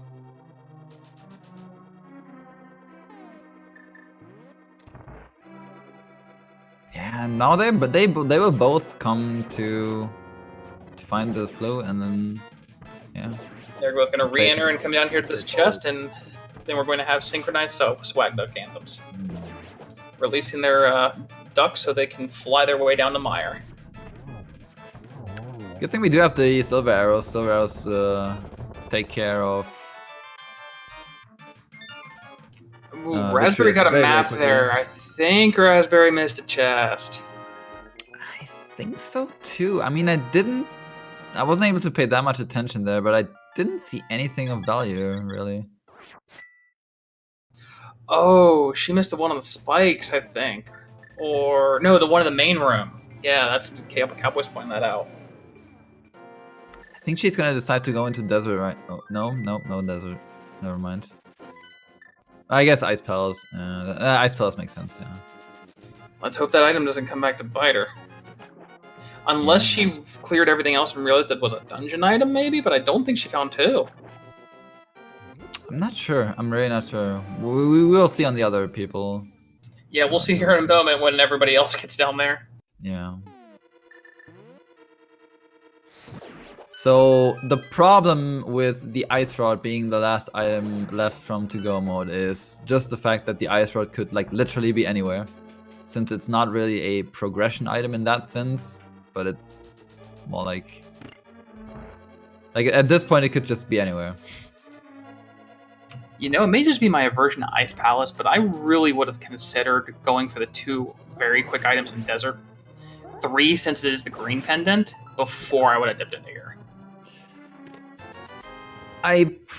Well, yeah, probably. It's. I would definitely agree. It's not a bad choice. The thing is, with Desert, I guess you can get there very, very quickly with the flute. Like you're basically instantly there. So, I guess going for the Crystal Palace first, before going to the Pendant Dungeon, makes sense in that regard. But yeah, I mean, if you do find the Ice Rod, Ice Palace becomes a lot quicker if you're in go mode. So I think both of those options are very viable. The old man getting himself a new suit.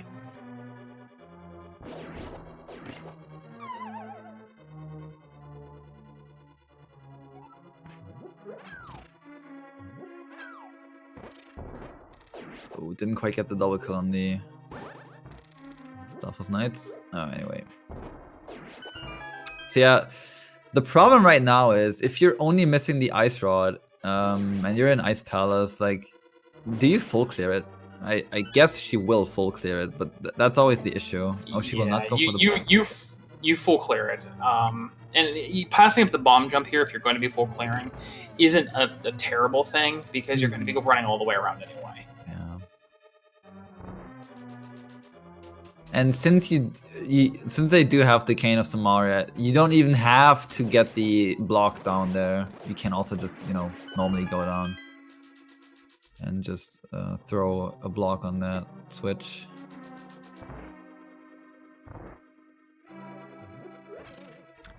Raspberry going straight, falling down, not even checking the chest on the left. Oh, I don't know what Amatsu died on. Amatsu finally getting used out of that fairy, though. Oh! Walking back out of Spike Cave. You brave, brave soul. Huh. I wonder why oh, he's not gonna make that. Oh! I wonder why, though, but because you can just literally...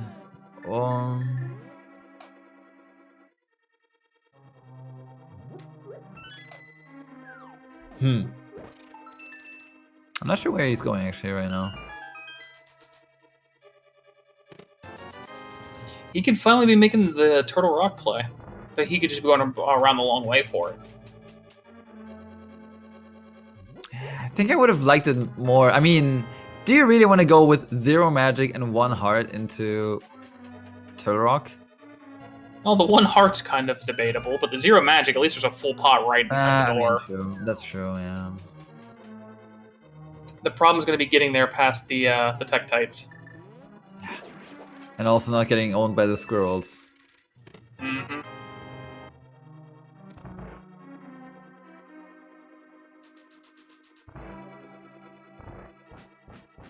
Right, the magic to open Turtle Rock, however... Yeah. Oh, and he blocked himself. He blocked himself definitely there. Alright, let's see. As far as I know, there's no really notable item for Raspberry yet in Ice Palace. Nah, that seems to be a strikeout thus far. Oh, don't miss the second one. Ooh. Small key from the big master chest. That's always a good one. Oh, Amatsu, you're gonna have a terrible experience again. Did he pick up? Nope. Nope, he doesn't even have the second bottle. Just realizing. I'm not even sure if he already knew that. No, he definitely knew, of course. Actually, did he already know that Turtle Rock was Quake? I'm not even sure. I don't know if he did or not. I don't think he's been up here that far. I know he made it into Hookshot Cave. I don't know if he actually checked the medallion requirement.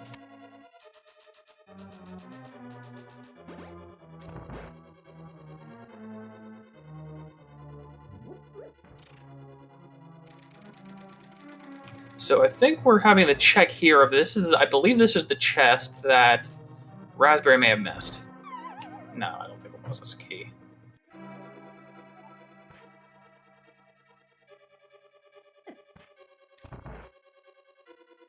Yeah, pretty sure. If the Ice Rod is in here, that's a pretty big hit for Raspberry. So I think it's these 2 chests here. There's the compass. And oh boy. Oh, but Raspberry does have the mushroom. She does have it in her tracker. So I guess so it wasn't the mushroom. Missed it.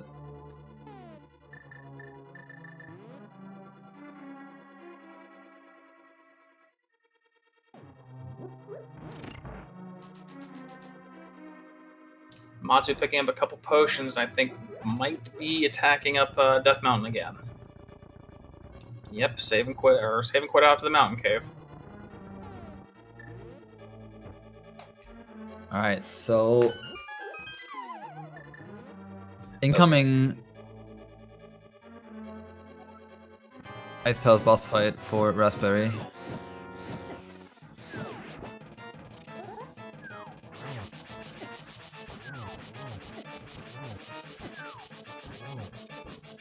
Raspberry just standing in there and tanking the ice block hits, just wants to get all that damage in quick. Yeah, I mean, she does have full heart and she does have the red mail, and that helps her a lot, so she can just go berserk on these things.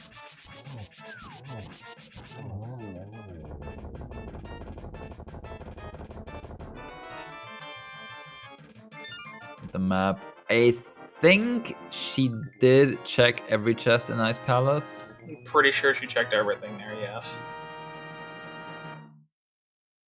I'm not sure if she did check the single chest. That is a little bit awkward to get, but... Yeah, I believe she checked Ice Tea. I don't think Ice Tea had anything of value in it. So at this point, it's Mushroom, Desert, or Blind Pedestal. I mean, at this point, since you do have the flute, you might as well just quickly check the Mushroom, right? No, never mind. She goes to the Desert. Fair enough. I mean... You can't falter 2, 3 items compared to 1. Yeah, I mean the thing is with the but flute, it takes you like literally 10 seconds. Land. Yeah, you directly land on the witch.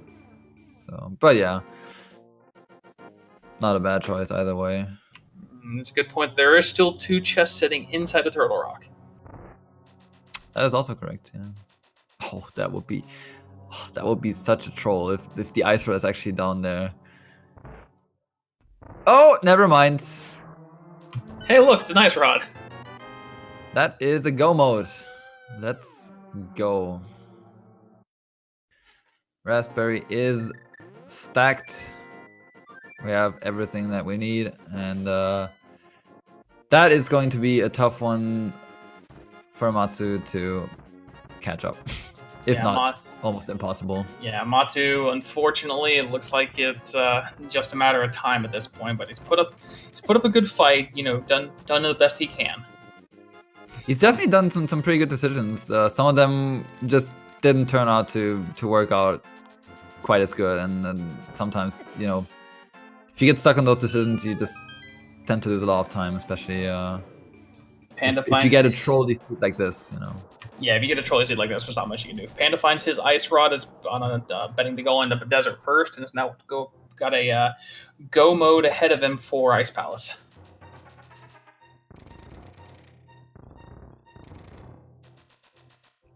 So yeah, Gabby's still right on his heels, but Gabby has to make the desert play after this. Yeah, if Gabby does not make the desert play, Panda's gonna have a huge advantage. He already has a good advantage, but if Gabby decides to not go into desert, that will be a pretty big one, because Ice Palace with go mode and without go mode is a pretty substantial difference. So let's see what he will decide here. It's pretty difficult because you're right there, so you could literally do Desert Palace right away, but then again you have Ice Palace, which is a crystal dungeon, so you might be inclined to do Ice Palace first. I honestly wouldn't blame both. Like, both of those options make sense to me. Oh, looks like we're going in the desert. Goes into the desert. Good choice. Good choice, Gabby. So we got to race up top here. It's all going to come down on this one probably to execution throughout ice, the try next fight, and then what they decide to do on right or left side of Ganon.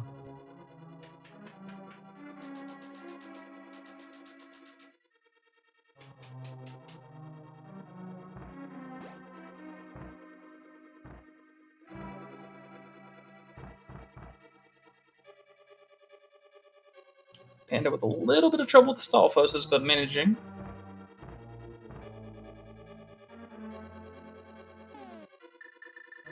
Alright, yeah, at this point you have to go for the bomb jump to make the last part a lot quicker.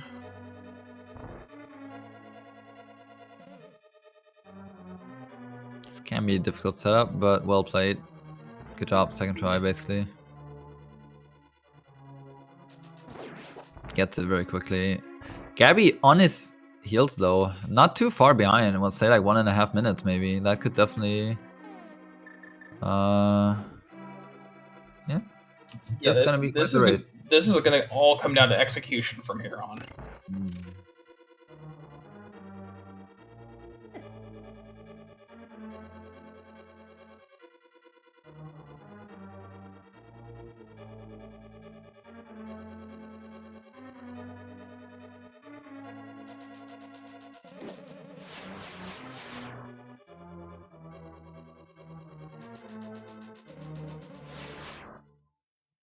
Raspberry taking 0 chances here and getting that backup just in case on the exit. Yeah, that that's never a bad choice. Like if you do not feel comfortable with Trinex, taking that safety exit there is definitely not a bad choice.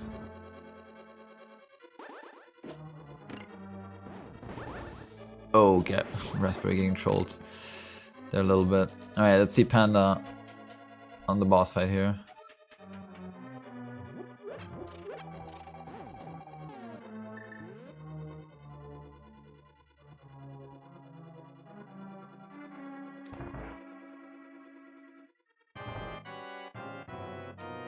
Got 2 pieces of cotton candy down. Meanwhile, Raspberry coming into Trinex. No, cannot prevent the ice path though. It's a little bit unfortunate, but not looking too bad for Raspberry. Yeah, it was definitely a pretty quick kill on the 2 heads there. Panda completing out Cold Stare and is going to be making another trek up to Turtle Rock. Good fight by Raspberryfloof.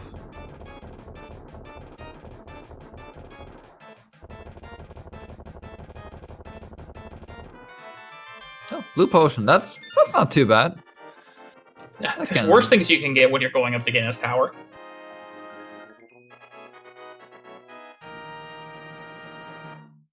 I mean, after the butter sword, that's probably the best item you can find right now, just for extra safety. But yeah. Maybe half magic, but it's definitely one. Oh yeah, right. Definitely half magic. You're right. You're right. All right, so here we have Raspberryfloof coming across to chat. It's time for everyone's favorite game. Where's that big key? Yep, number between 1 and 22. Get your guesses on where in here that we're going to see the big key, either by numerical or by rooms, because we always know that these runners like to take their time and choose some sort of random path they're going to take through Ganon's Tower. Me, myself, I'm going to go with the normal number 14, good old Bob. Good old Bob. I'll just go with number 9. How about number 9?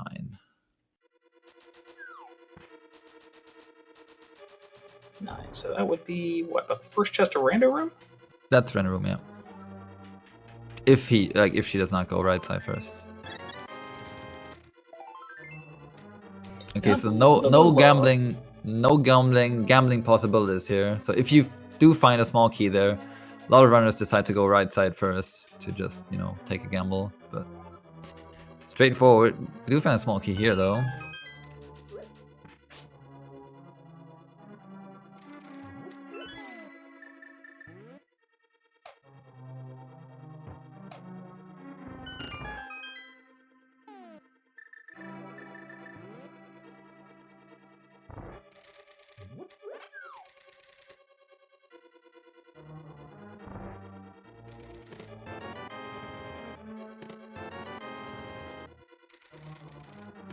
Ha, nice bombos. Well, I mean, you could always use it in the last room of the gauntlet, I guess. True, true.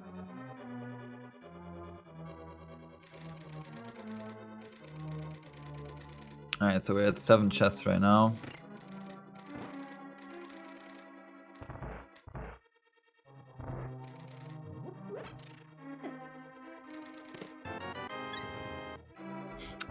Also, 18 hearts. I was about to say the same 18 hearts is quite the number. That just tells you how much of a troll this seed has been for the amount that they've cleared out. Definitely, definitely.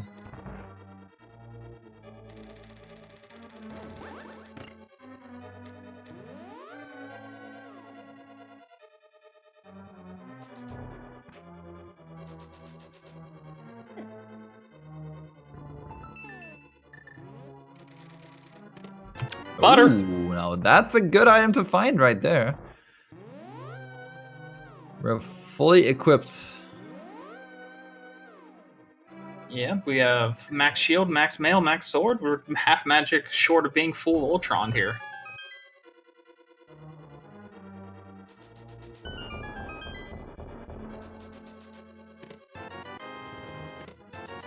Alright, 10, 11, 12. Not looking good.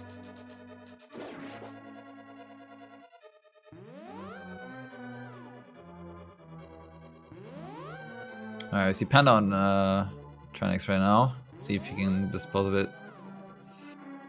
Also switching to the fire rod early. Also cannot prevent the ice path, but he should be fine, hopefully.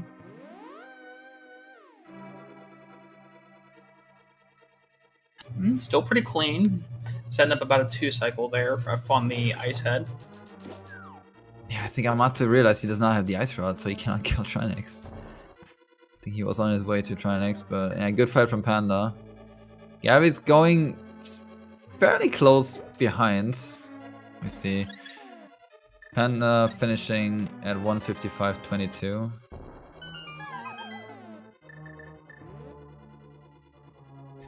Alright, and the big key in Ganon's tower is hiding. And Ice Armos, we've got 3 chests behind them before we have to mirror out or bail out to the right side. Or is it the dreaded tile room? Oh, nice boomerang. Oh, nope, there's nothing there. Top race is pretty close. At this point, the way the seat's been treating you, you just do tile room first. Yeah. I'm still waiting for someone to just gamble on tile room right away and just being right on it. Right side was probably right, but yeah, you didn't have a small key here, so there was no real choice. Well, if it's tile room, we won't be finding out yet. We're gonna head into the right side for these 4 chests. No! Oh, The hand again! Again on Raspberry. Raspberry not liking those hands at all.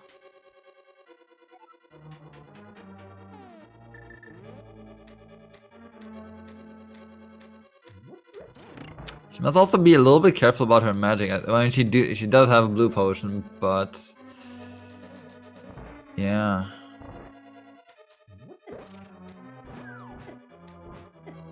Alright, now Gabi's up on Trinix. I thought it almost got her again.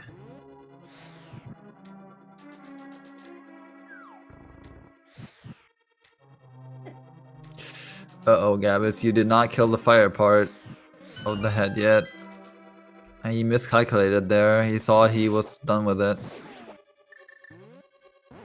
And now he is.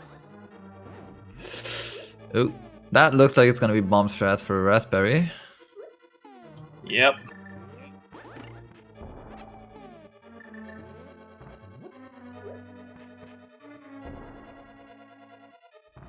Yeah, the bombs can be really, really tricky there. Oh god. There we go. There we go.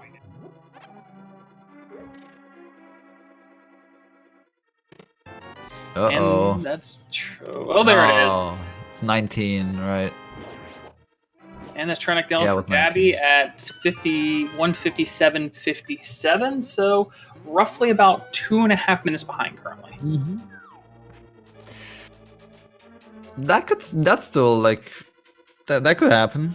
Like if you fall on Ganon and stuff like that. That's especially possible. if you decide to take a right side gamble.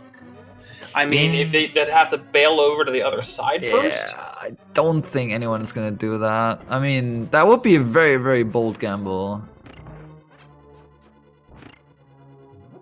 I mean, I guess if you really feel like you are super far behind, you might want to do that play, you know. And as I said, like, I think both of our runners at the top race, they both have to feel like they are super far behind. Just by the way that the seed has been playing out. At least that would be my assumption. Yeah, if it's, you know, I'm just hitting Ganon's tower at an hour 58, an hour 56, I'm feeling like I'm behind.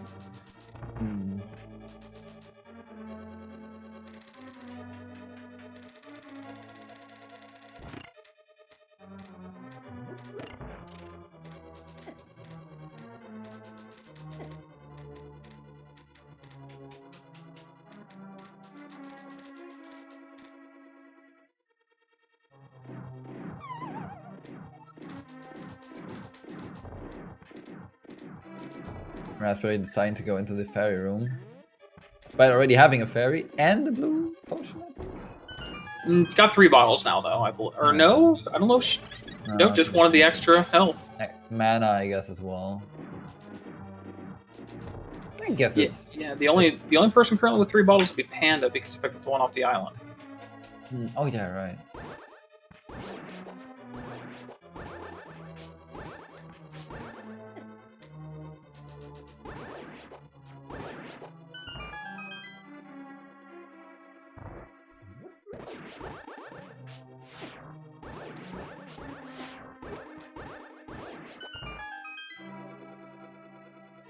Alright, let's see. In the meantime, Amatsu making his way through. Skull was already... I think he should have found the... I think he went down to find the flute there already. Yeah, he got the flute first, but unfortunately he still got him off to deal with. Yeah. You usually want to kill the boss first, because if the boss if the boss has an item, you don't have to go down there. But yeah.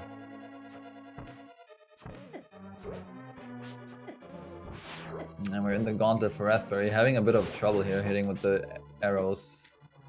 I think the safer way is to do this with the fire rod, because it just hits better, but yeah. Yeah, the fire rod hits better if you're absolutely worried around low hearts. Like I said, bombos.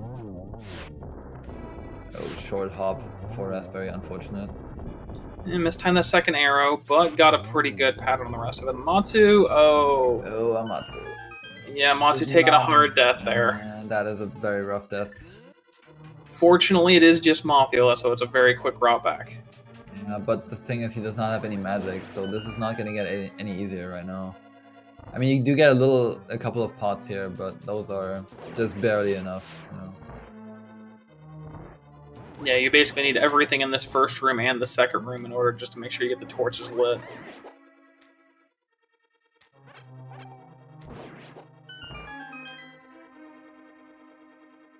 We have Panda completing out the right side, making his way up to the gauntlet. Meanwhile, we have Gabby just finishing up the rando room.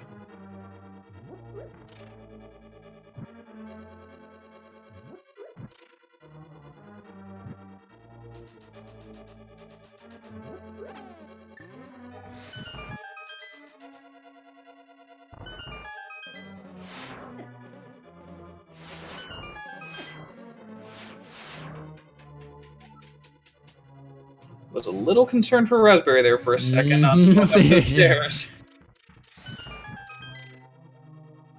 Alright, at this point you actually don't need to pick up the chest anymore. There's literally nothing that can be in there that is of value, and yeah, she goes right for the... Yeah, there's next to nothing worth even taking the 10 seconds out for.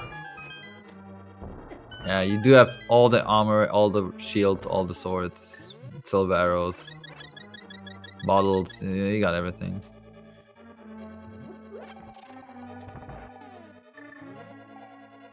Amatsu trying to get through this Mothula fight, having a little bit of trouble again. Yeah, and gets him. Troll Dorm also on a streak, but yeah, she gets it. Cool. Good job from Amatsu on that second refight. Opens the last chest. Only finds a little piece of heart.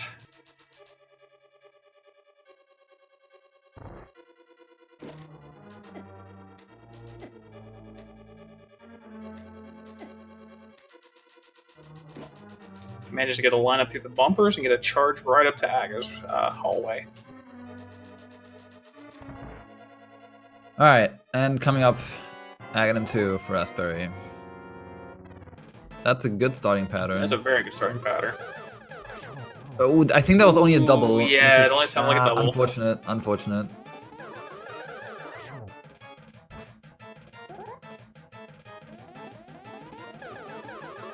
That is a rough pattern. Oh, well, that's unfortunate as well.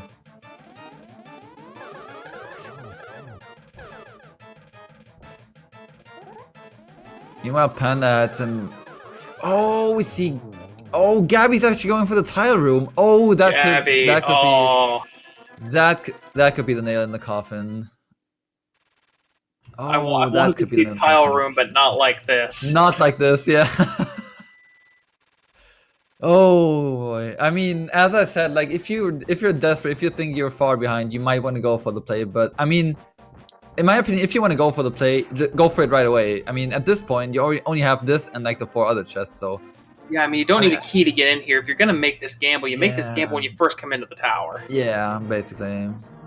And Raspberry at 204.35 is our first person to dip down into Ganon.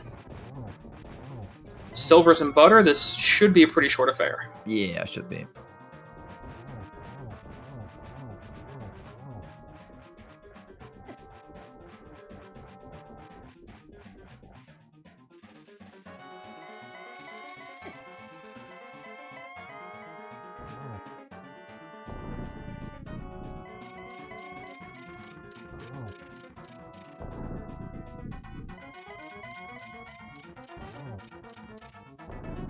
Alright, looking good. Gabby getting the big key, finally. But at this point, it's... I think he would need Panda to drop down like twice from Ganon. I don't even think once is gonna do it. I think it would have to be at least 2, and he might even have to try to leave for potions or something. Mm-hmm. And with both of them having butter, that's not good odds against, especially on 17 hearts. And that's it. Finishing.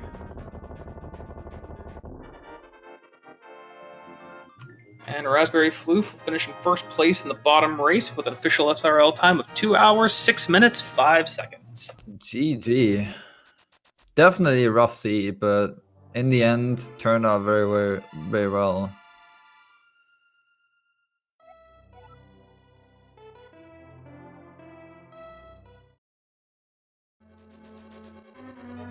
So let's see in the top.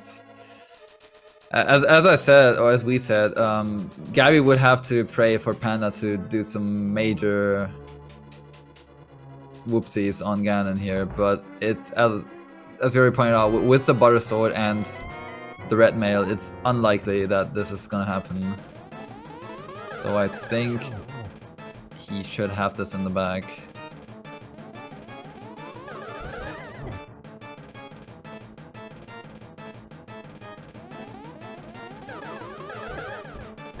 Okay, I think we're going to be joined very shortly here by Raspberryfloof for a few words on that interesting seed.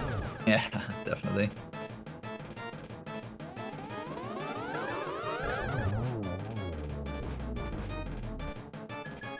Panda clean out of Aga 2 at about 2.2710. Yeah, he should have this in the bag.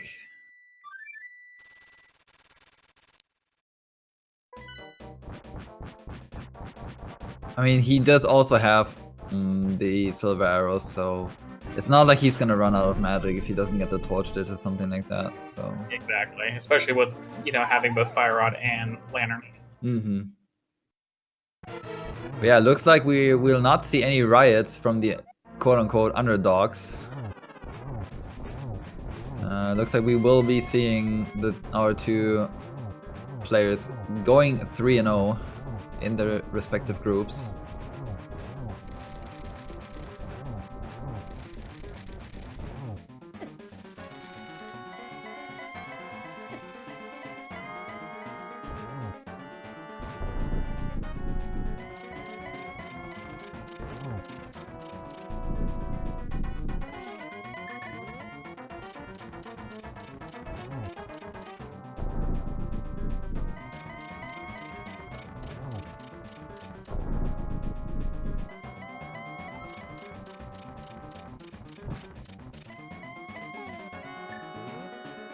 I think Panda also has a lot of blue. I think he bought a couple of blue potions there, but yeah.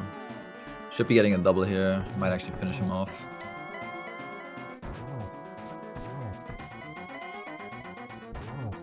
Yeah, GG. Should get all 3 in on that torch rotation.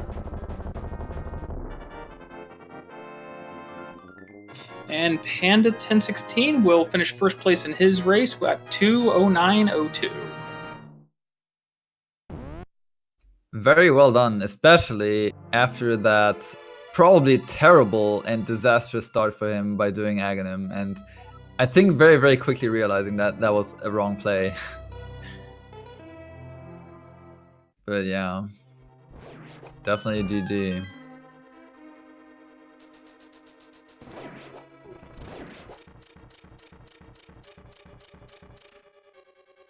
As the seed also acknowledges the GG.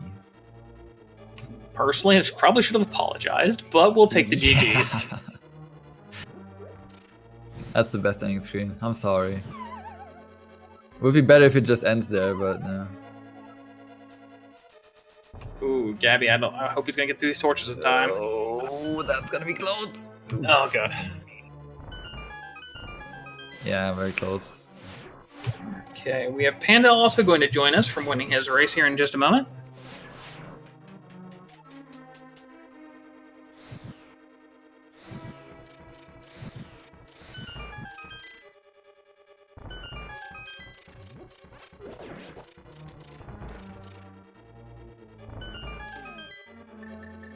In the meantime, Amatsu making his way through Misery Mire. Still got both Ice Palace and Turtle Rock to do afterwards, so definitely still a bit to go, unfortunately.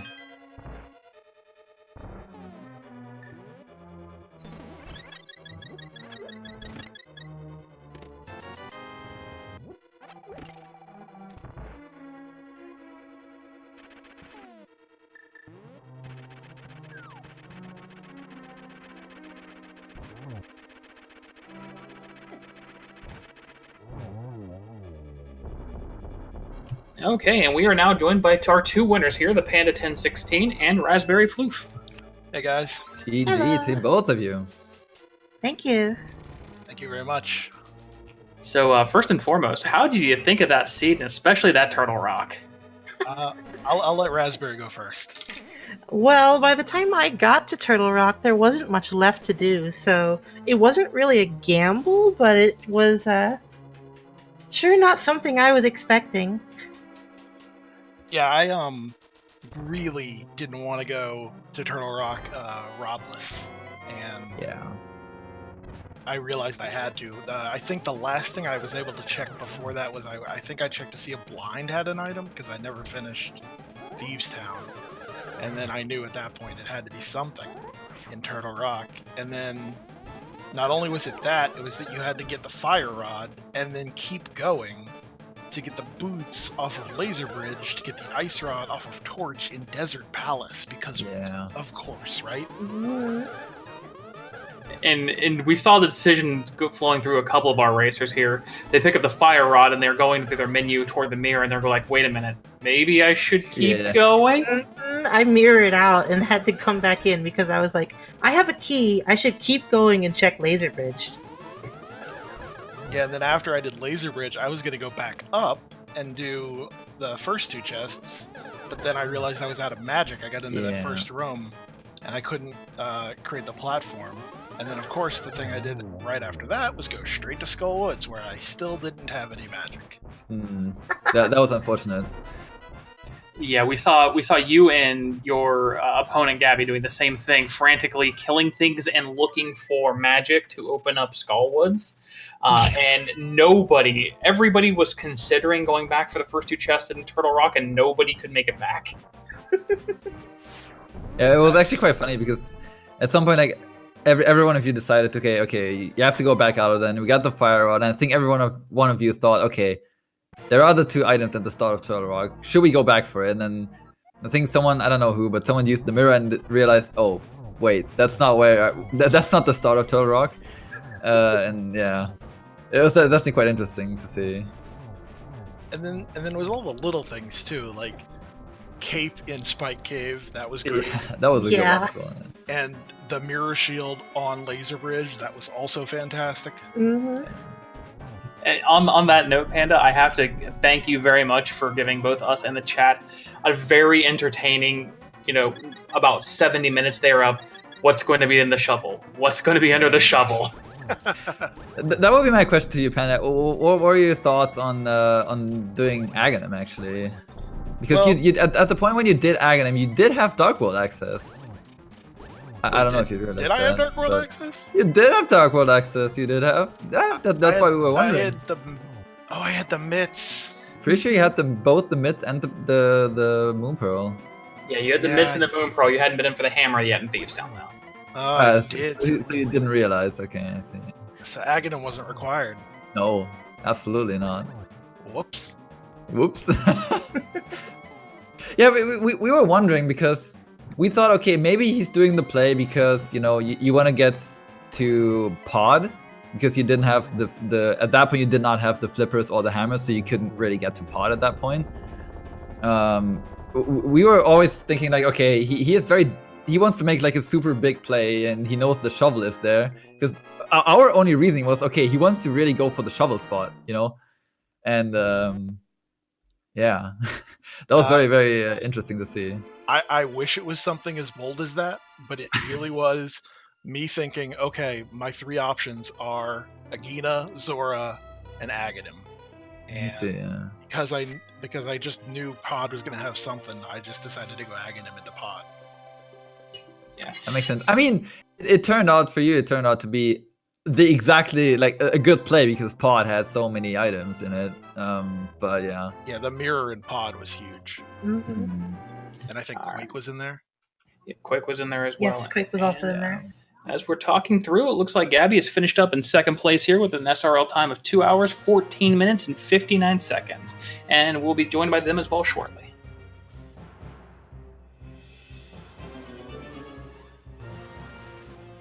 Definitely a GG. It was definitely one of those trolley seeds. I mean, just to get the ball rolling and, finding your hammer in one pendant dungeon and then the Quake that was needed and the mirror in another pendant dungeon immediately. And then Ice Rod in the third pendant dungeon. Yep. It was also actually interesting. I think it was Raspberry who decided to not go into Eastern first, but go to Death Mountain first after you got like the glove and the hook shot. Yeah. So what do you think at that point? Like, I think you could have gone either Eastern Palace with the bow or like why did you decide to go to up there? I think it was just because I had the hook shot. I thought there were more items up there that I could get than over in Eastern. Mm-hmm. I can't remember what all I had at that point. I think it was just like hook shot, bow, and gloves, maybe. Yeah, I think that, yeah. Because it was kind of unfortunate because if you went to Eastern first, then you would have, I think, found the Titan mids, and then you could have done more of that. But yeah, I mean, you also did have the lamp, so it was kind of a wink from the seed, like, okay, you can't go Death Mountain. We definitely saw a lot of different variations in the early game, so that was definitely interesting to watch because everyone took like a slightly different route. Like some people went Eastern first, people went up there. Some people, as soon as they had Dark World access, went to Thieves Town. Some went up in to Dark World and Death Mountain. So definitely lots of variations in the early game. Hi. All right, and we are now joined by our other finisher here from our first race, Gabby. Welcome and GG. Thank you. GG, Gabby. Oof. That was quite a seed.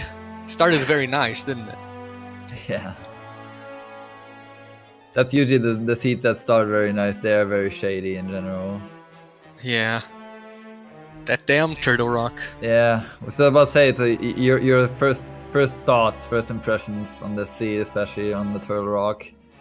I usually really like doing Turtle Rock early, but that's usually when I'm there and I can enter it. When it's super far away, it's pretty annoying. Especially when it finally hit me that I had to go to Turtle Rock.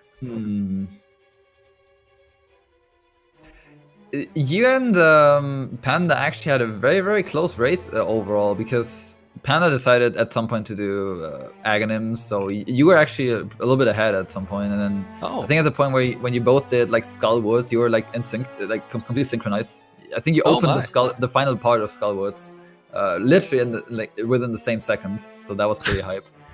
But yeah.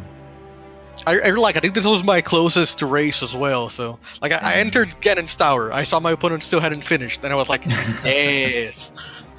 And I started climbing it, still hadn't finished. Oh yeah, I'm happy. I'm already happy. And then you decided to do the tile room. That's an interesting choice. The hand grabbed me, and I thought, that's a sign.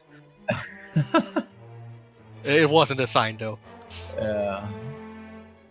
Yeah, it was definitely a good close race between you two for pretty much the entire way through. You were, usually in the same dungeon or just, trading which dungeons you were doing the entire time. It was great to watch. It was a GG from both. Yeah. Oh, that's exciting. It was I'll have to watch it. Definitely a fun seed to play. Again, I have to go back and watch this one. Yeah. I liked as well after Meyer just going into desert, because like, why not? I was thinking, the ice rod might just be there on the torch. And then I go to the torch and there's the ice rod. I was like, okay. See, I actually was just like, I know it's in here because there's been something in every pendant dungeon so far, and that's what this seed is doing. It's kind of something I've noticed about version 26 in general. It seems to require a lot of pendant dungeon dips. Yeah. Yeah. Especially like we were talking when we saw the pendant dungeon, we saw like pod pendant, and like I don't know. At least to me, it seems like pendant Palace of Darkness always has at least one item. So I was definitely happy to see a lot of people making the pod play fairly early. Yeah, I should have gone to pod before going to Hera. That was a bit stupid of me. What's also interesting, one of you guys, I'm not sure, I think it was Raspberry as well. Did you do ice palace before going into desert? Yes, I did. Yeah, you did. Okay, yeah, that was also a little bit unfortunate. We were talking about that if it's good to go into ice palace before quickly checking the desert chest, but yeah. That was a pretty generous pod though. Like everything was in relatively beginning. Like you didn't have to go to the boss or anything. That's true, yeah. There was a little while there where I was going to worry that the ice rod was going to end up on the pedestal, and I was going to have to go back into pod to finish it. Ooh. Also, what was in the shovel? Bombs. 3 bombs. 3 bombs. I really wanted to know. Like I was planning on going back and playing it if nobody had done shovel, but I guess you guys did. No, I decided to do Aghanim because it turns out I didn't realize I had Dark World access, which was something I learned after the race. Oh. You didn't have Dark World access? No, I did. I had the mitts, and I didn't remember that I had the mitts, so I did Aghanim and pod it Yeah. early. Oh, I see. We were speculating. Okay, why is he doing Aghanim? Like, like that doesn't make sense. Why does he want to do it? And then, yeah, we figured like he wants to go for the ultimate gamble and the shovel in the lumberjack cave. Going for the shovel without even having the boots. Yeah, that was nothing. I was like, okay, if you want to go for that play, at least wait until you have the boots. So I was super afraid of finding the boots in Agina. I was also very worried that Agina had something because I checked him so late, and if it was like the boots, then I felt like I was going to be so far behind. Yeah. Yeah, all of the racers, you guys avoided Turtle Rock because of having no rods, and we're racking our brains here on everything else that had been checked, and pretty much everybody, it was like down to Agina and Turtle Rock for every racer, and we saw about 3 simultaneous Aginas. That's amazing. Wow. Yeah. I was even pre-bombing Agina, expecting him to have something, but then he just went and had nothing, and I felt bad for the old man.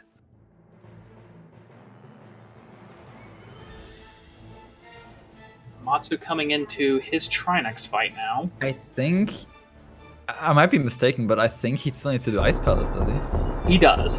He does have to go back and do Ice Palace, but he's definitely sticking with it and putting up a pretty good time. That's an interesting choice, doing Turtle Rock before Ice.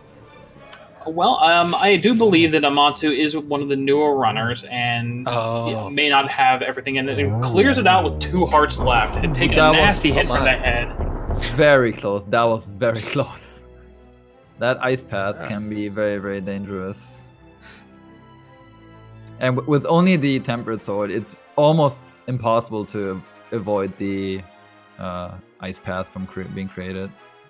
Yeah, but Trinex was gentle enough and gave him a bottle with blue goop afterwards. True. Sorry for the troubles,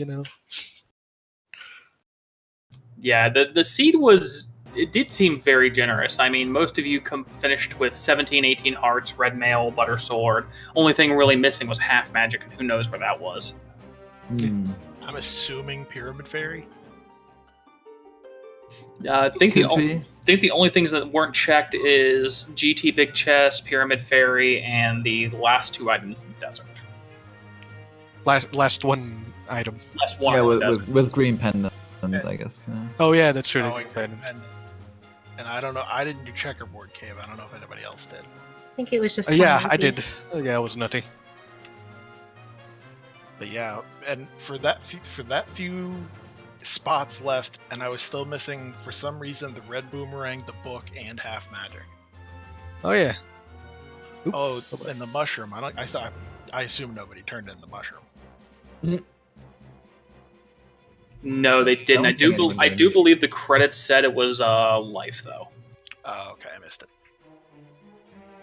Yeah, the mushroom was in Mire, and after Mire went straight to desert, and that was go mode. So Yeah, same.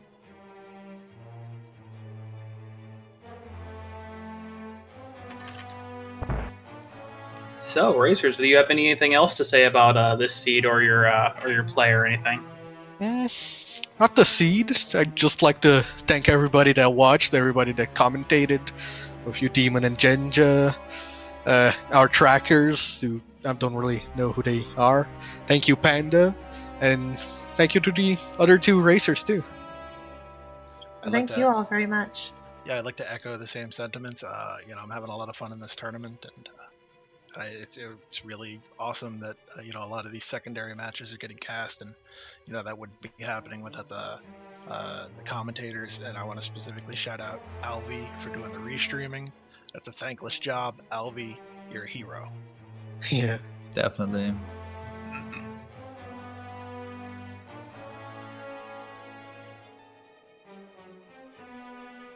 Yeah, with that being said, definitely congrats on both Raspberryfloof and Panda on taking the 3-0 lead inside their respective groups. Oh wow. Well, I'm taking the 0-3 lead, so that's pretty impressive too, right? It's just different kinds of perfect. Well, I'll be seeing you later then. Very well played, Alright. Gabby. Have a good one, Bye-bye. man.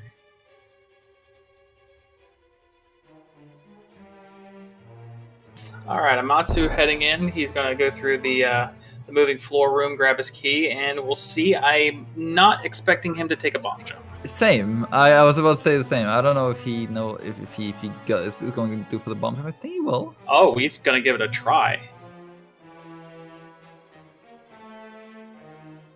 Now, especially with a non-standard sprite, this can be really hard to set up, and he gets it first try. Nice Well job. played. Well played. That was very good. Yeah, that's also one of the reasons why I'm always hesitant on picking different sprites, because some of them can really mess with you with the hitbox being just slightly off, just like a pixel or something. It's just, I don't know, it's just weird at some point. It's usually not as much for me about hitboxes, especially if you're one of the people, because there's two real main ways that I've found that most people will do this bomb jump. They'll do it based off head height of your sprite, which is really clean if you're playing as base Link, because I believe it's just right off the top of his hat. But off of everybody else, it could be different. So I've learned, me personally using the Marissa sprite mostly, to do it based off the shadow instead. It's a little harder to set up and not as consistent. I will miss it once or twice, but at least I can get it usually within a couple of tries. Yeah, I'm also doing it with the shadow, like based on how many pixels I see from the underground left. It seems like the most consistent for me, but like everyone has his own like little flavor into it, so it's definitely one of those little things, just like in anybody's normal routing. There's going to be slight nuances for better or for worse, but as long as it works for that person. I hope Amatsu remembers that he got that blue potion, because he might need that for this boss, because otherwise this. Especially with him having to burn all of his magic here on these 8 fire shots.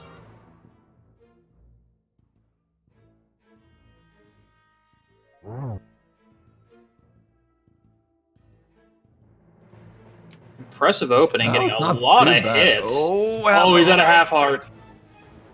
Oh, please remember you have it. Please. Oh, thank God. You remembered. This is perfectly legit. I think he's only like 1 or 2 hits away, but I think this is better than taking a risky death here. Yeah. He was only 2 hits away. That definitely a good choice. Natsu picking up his burrito and his 7th crystal. He'll be heading into Ganon's tower probably within about the next 4 minutes. And he may have not finished up at the 2-0 mark with the rest of our racers, but this is a really good showing. Amatsu, I've been following him since he's been in the qualifier, the one qualifier he was in, and he stuck with it. I remember that qualifier of his going about 5 hours, and he's made leaps and strides since then. I mean, this is also why I love these tournaments, especially also the secondary tournament. It just gives a lot of people, some exposure, and you can literally see certain people getting better over the tournament, like heavily improving from one race to another. So definitely good to see heavy improvements like that.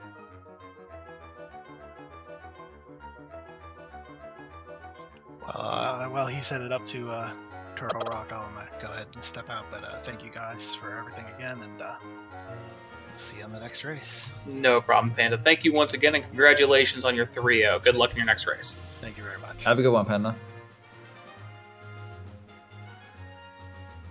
Raspberry as well. Congratulations on your 3-0, and good luck in your next race and advancement. Thank you very much.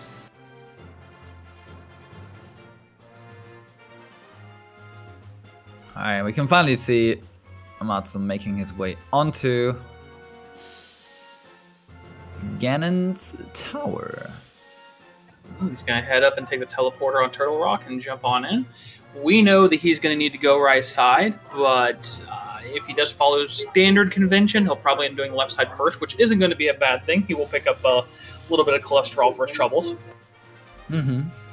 Especially the butter sword. I mean, we've talked about a little bit, like the jump from temperate to butter sword it's still good, but it's not as good as like master sword to temperate. That jump is way better, but yeah, so you still butter sword, you still want to have it. It's more convenient, especially if you're not that comfortable with the Ganon fight in general. Although one other interesting thing I will say about this seed is we were talking about, especially when we first started, about weapons, and the seed turned out to be a little bit of a Legolas seed for him. They managed to get a bow, silver arrows, and they've at least had a pretty good capability of getting through these different bosses and everything. But it's definitely really nice to have that to fall back on, especially if you're not comfortable with dealing with Ganon, especially in a lot of newer runners. I've seen them have a lot of trouble with fire bats, especially the phase 2 fire bats.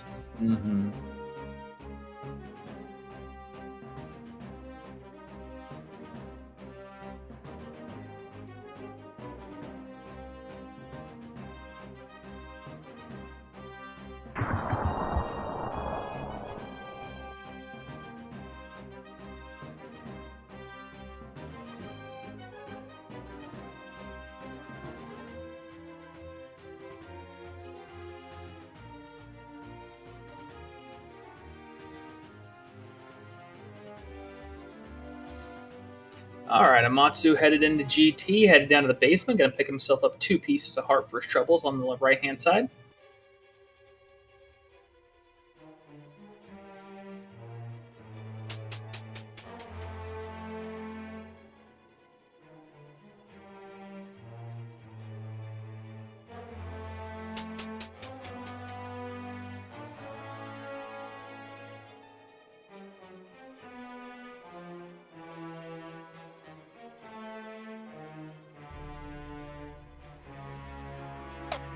Oh, I wonder if he knows that there's a small key in the... Okay, he does. Okay. I was about to say, like, you probably don't want to miss that small key.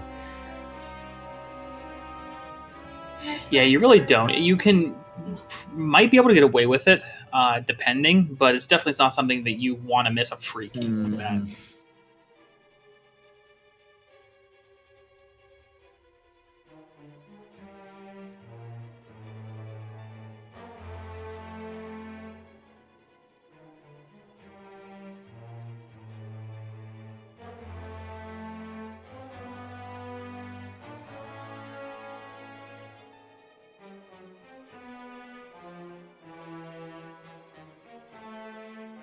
Alright, through Stelphos into the double firebar, he'll pick himself up his 17th heart container here. Definitely a very healthy seed. Yeah, even when it wasn't healthy at the beginning, when they were still on, 5, 6 or so hearts, they did at least have the blue mail when going through the early dungeons, such as Thieves Town, to keep them pretty well safe. Yeah. I mean, we've talked about it. Having a blue mail very, very early on is definitely a helpful thing. Even if you're an experienced runner, that's just a good thing. You can go more risky in a couple spaces. Getting caught behind the block, but manages to sneak through.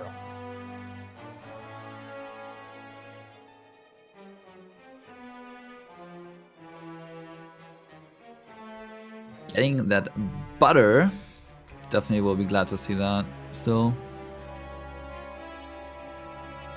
Turning himself into cholesterol suit Samus. It's very convenient that you actually found the butter sword. There was some seats that I thought that I would just have full cleared everything, and I still only had the master sword when I entered like Ganon's tower. When I'm up at Ganon, I'm like, okay, where are the swords? Like they have to be somewhere, but eventually you run out of chests and you're thinking, okay, they have to be somewhere in Ganon's tower, but then if you don't find them, it's like super annoying. You have no idea. I've commentated one other race today where the first chest on the right-hand side, the left chest, in Ganon's tower, had the tempered sword, and then another seed just after that had the tempered sword in the same spot, and now we find cholesterol halfway up. Yes. Oh, that's a very convenient way to skip that teleporter. Yeah, the damage boost. I mean, at that point, it's probably faster just to take the teleporter, but hey, it looks cool. Exactly. Uh-oh. Oh.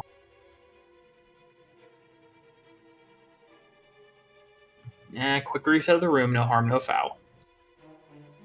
You can also bomb jump over that, but obviously it's way faster to just,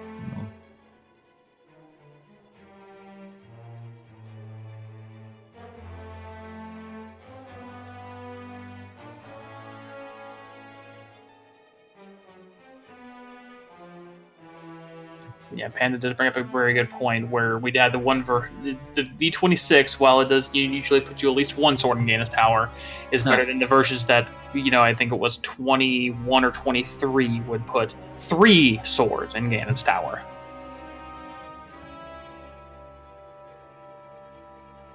Yeah, it's been a while. I distinctly remember a weekly race where we had about 40 forfeits. Everyone's like, where are my swords? I cannot do this. Need my master sword. To be fair though, a lot of the Dark World dungeons with only the fighter sword are insanely brutal, especially Misery Mire and Turtle Rock. Oh, I think he's heading. I'm not sure where he's heading. He's heading toward what? Is he just going to take the quick way back over to? Oh, he's. I think he's going to get a ferry. Enough. I think his balls are full, aren't they? Well, okay. I mean, if you want to take a ferry, that's fine. I mean, yeah. I guess he was about a half a heart or two down. He just wanted to violently stab a ferry and bring it back to him. Mm-hmm. Hey, you probably do not want to open that door to the right to get to the right side. No, then he'd have to continue on after the big key and make sure he gets that back up. Yeah.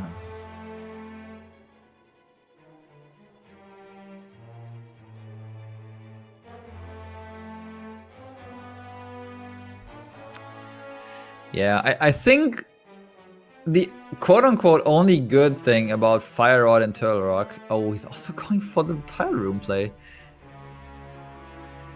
They love their tile rooms. What else would I say? Like, the only good thing about Fire Rod in Turtle Rock is that basically no one will ever bank on the Fire Rod being in Turtle Rock. If they're only missing the ice rods, people would think, okay, I can go Turtle Rock and try to go for a gamble here, but like Fire Rod seems so off to me, especially if you don't have any rods. Like because you don't expect to go into Turtle Rock without a Fire Rod, because you're expecting to do things like Skull Woods. It's like, oh, I'm gonna get a Fire Rod before I do Skull Woods. Not that I'm missing a Fire Rod and I'm going into Turtle Rock. Exactly. Yeah. Alright, Matsu heading to do his torches, and then he'll have his large key here in just about a minute or so.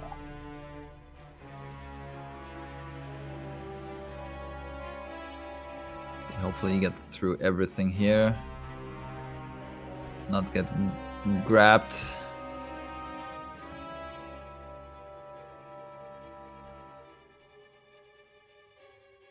Speaking of wall masters, Raspberry, you got trolled quite a couple times by them, right? And I saw Yeah. you getting grabbed like I think 2 or 3 times. I know it was at least once in Skullwoods and then once in Ganon's Tower, which I don't think has Yeah. ever happened to me before. Yeah, that was super unfortunate. Oh yeah, exactly. Especially it was in I think it was in Skullwoods where you dodged one of them. You dodged them, and we were both like, "How did she manage to dodge that? That was important." Then you got grabbed by another one. I was like, "Dang." I mean, especially if you're getting knocked back by other enemies into the hand, it's like there's not much you can do about it. Yeah. Or like I think in Ganon's Tower, I bonked into the Wall Master. Mm.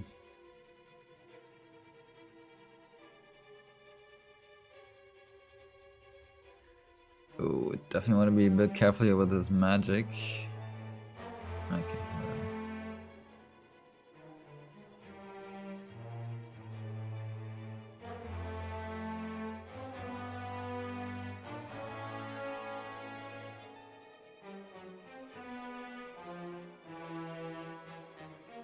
I don't know if he knows it, but with the mirror shield you can actually just, yeah, right, like that. With the mirror shield, the good thing about having the mirror shield is you can face the mimics here and it will just tank the shot. So there is a little bit of benefit to having the mirror shields.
So Amatsu in the gauntlet right now. Still, I think it's always good to know that you have like a blue potion or a fairy or something like that that you can back on.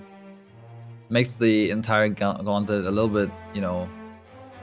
You can do more risks basically if you know that you have backup healings or heals in general. So otherwise, this can be quite the trolley gauntlet. You can get destroyed pretty easily here. Especially on the icy slippery path. Nobody likes that. Yeah, especially that last room. That last one is just terrible. I will, if I feel like I got any time to spare, it's getting bomb post. Yeah.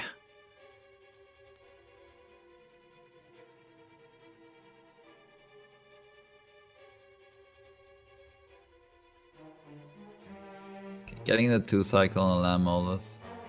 Getting the 2 cycle, but getting them all in the 2nd cycle, not a bad pickup. Definitely. Taking the magic, but passing the heart. Like sometimes getting a 1 cycle on the land molus is even like impossible if they just spawn very in a bad pattern. Or if 2 of them spawn simultaneously, it's almost impossible to do that. Especially since they will guaranteed pretty much spawn simultaneously if you take that time to powder the fairy. Mm-hmm.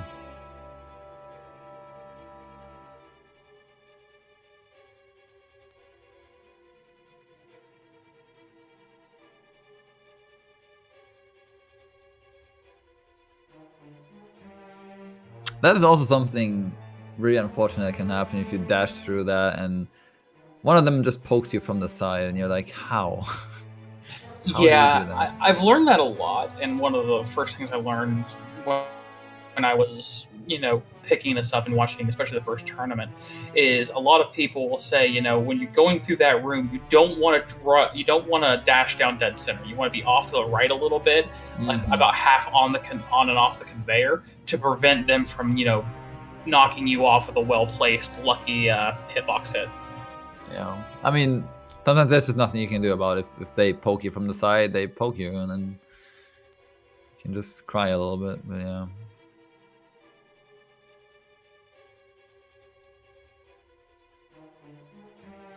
Matsu managing to get up without any problems. Every time I see somebody not take that extra 5 or 10 seconds, I just kind of hold my breath in anticipation.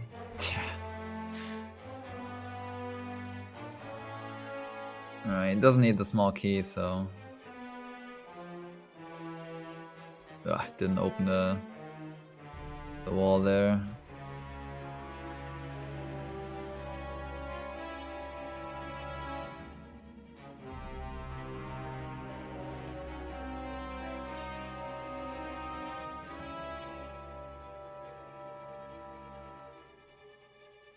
Yeah, Trolldorm taking another victim. This boss just infuriates me every time, and I think like probably everyone. Yeah, at least it's not... Yeah, I'm sorry. Go ahead. No, you're good. I was just saying, at least it's not the Moldorm from Link Between Worlds. It's just like sometimes you're like, okay, what was I supposed to do there? There was like, I don't know. Sometimes you feel helpless with this guy.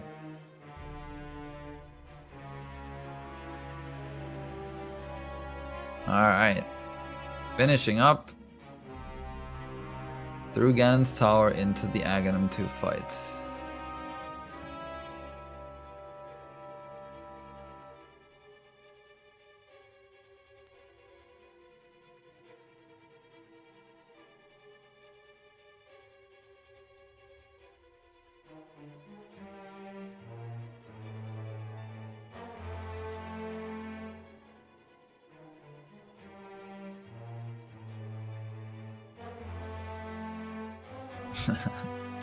Nice heart.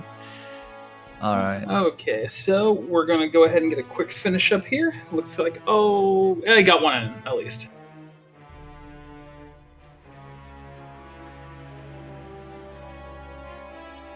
And if you're not comfortable with trying to set up and everything here, at least doing this so you can make sure you get one hit per phase is a decent fallback, especially for newer runners or people just wanting to get into Randomizer. Definitely.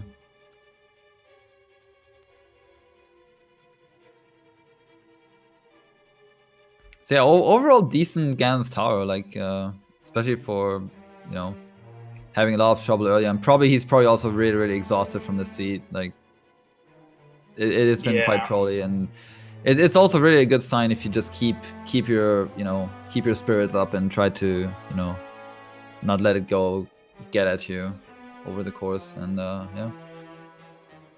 Yeah, you just want to try your best to keep a level head, and just let your play speak for itself. The worst thing you want to do is let the pressure or the nerves get to you and just make a couple of mistakes that you otherwise maybe wouldn't have. Just try to leave everything else out of it if you can.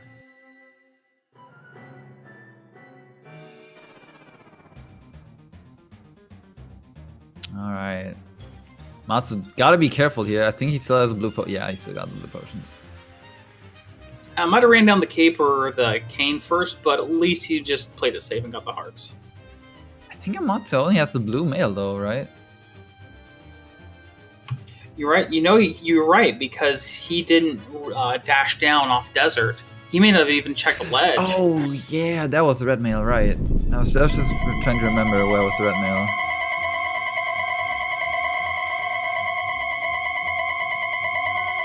That sound does not sound correct. Well, it depends. Sometimes if you're doing Ganon, it feels like it teleports about that many times. True. It's like all the teleports from every randomizer ever focused into one teleport. He's gonna need to be a little careful with all the with all the magic use if he's going to be doing Fire Rod on every shot here.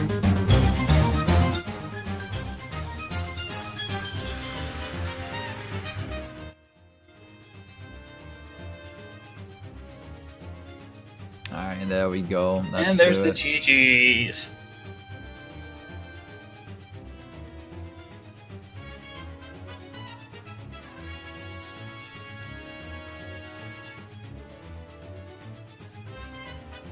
Finishing up with an official SRL time of 2 hours, 49 minutes, and 32 seconds. Yeah, GG. So.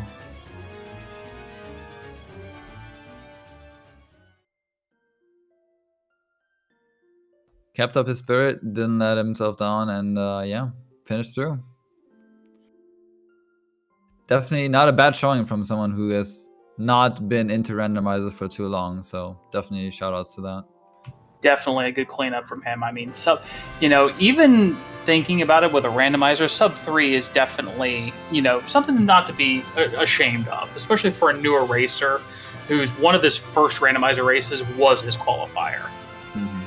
Unfortunately, we're not going to have quite enough time for an interview with Amatsu, sadly. He would like to go ahead and just, thank everybody for their GGs, and his comment on this is just, this seed, man, this seed. Yeah, that sums it up pretty well. Indeed it does. I want to thank everybody for definitely joining us through this this last couple of hours here. It's definitely been entertaining, especially from my end watching it here and commentating. Definitely. It was definitely a good seat. So yeah, thank everyone. Thank you, Demon, for good commentary. Had lots of fun. You as well, Jinja. And yeah, hope we can do this soon again. So yeah, and we got lots of randomizers in the other channels, so definitely make sure to catch those as well. And yeah, until then, guess have a good evening or good night, everyone.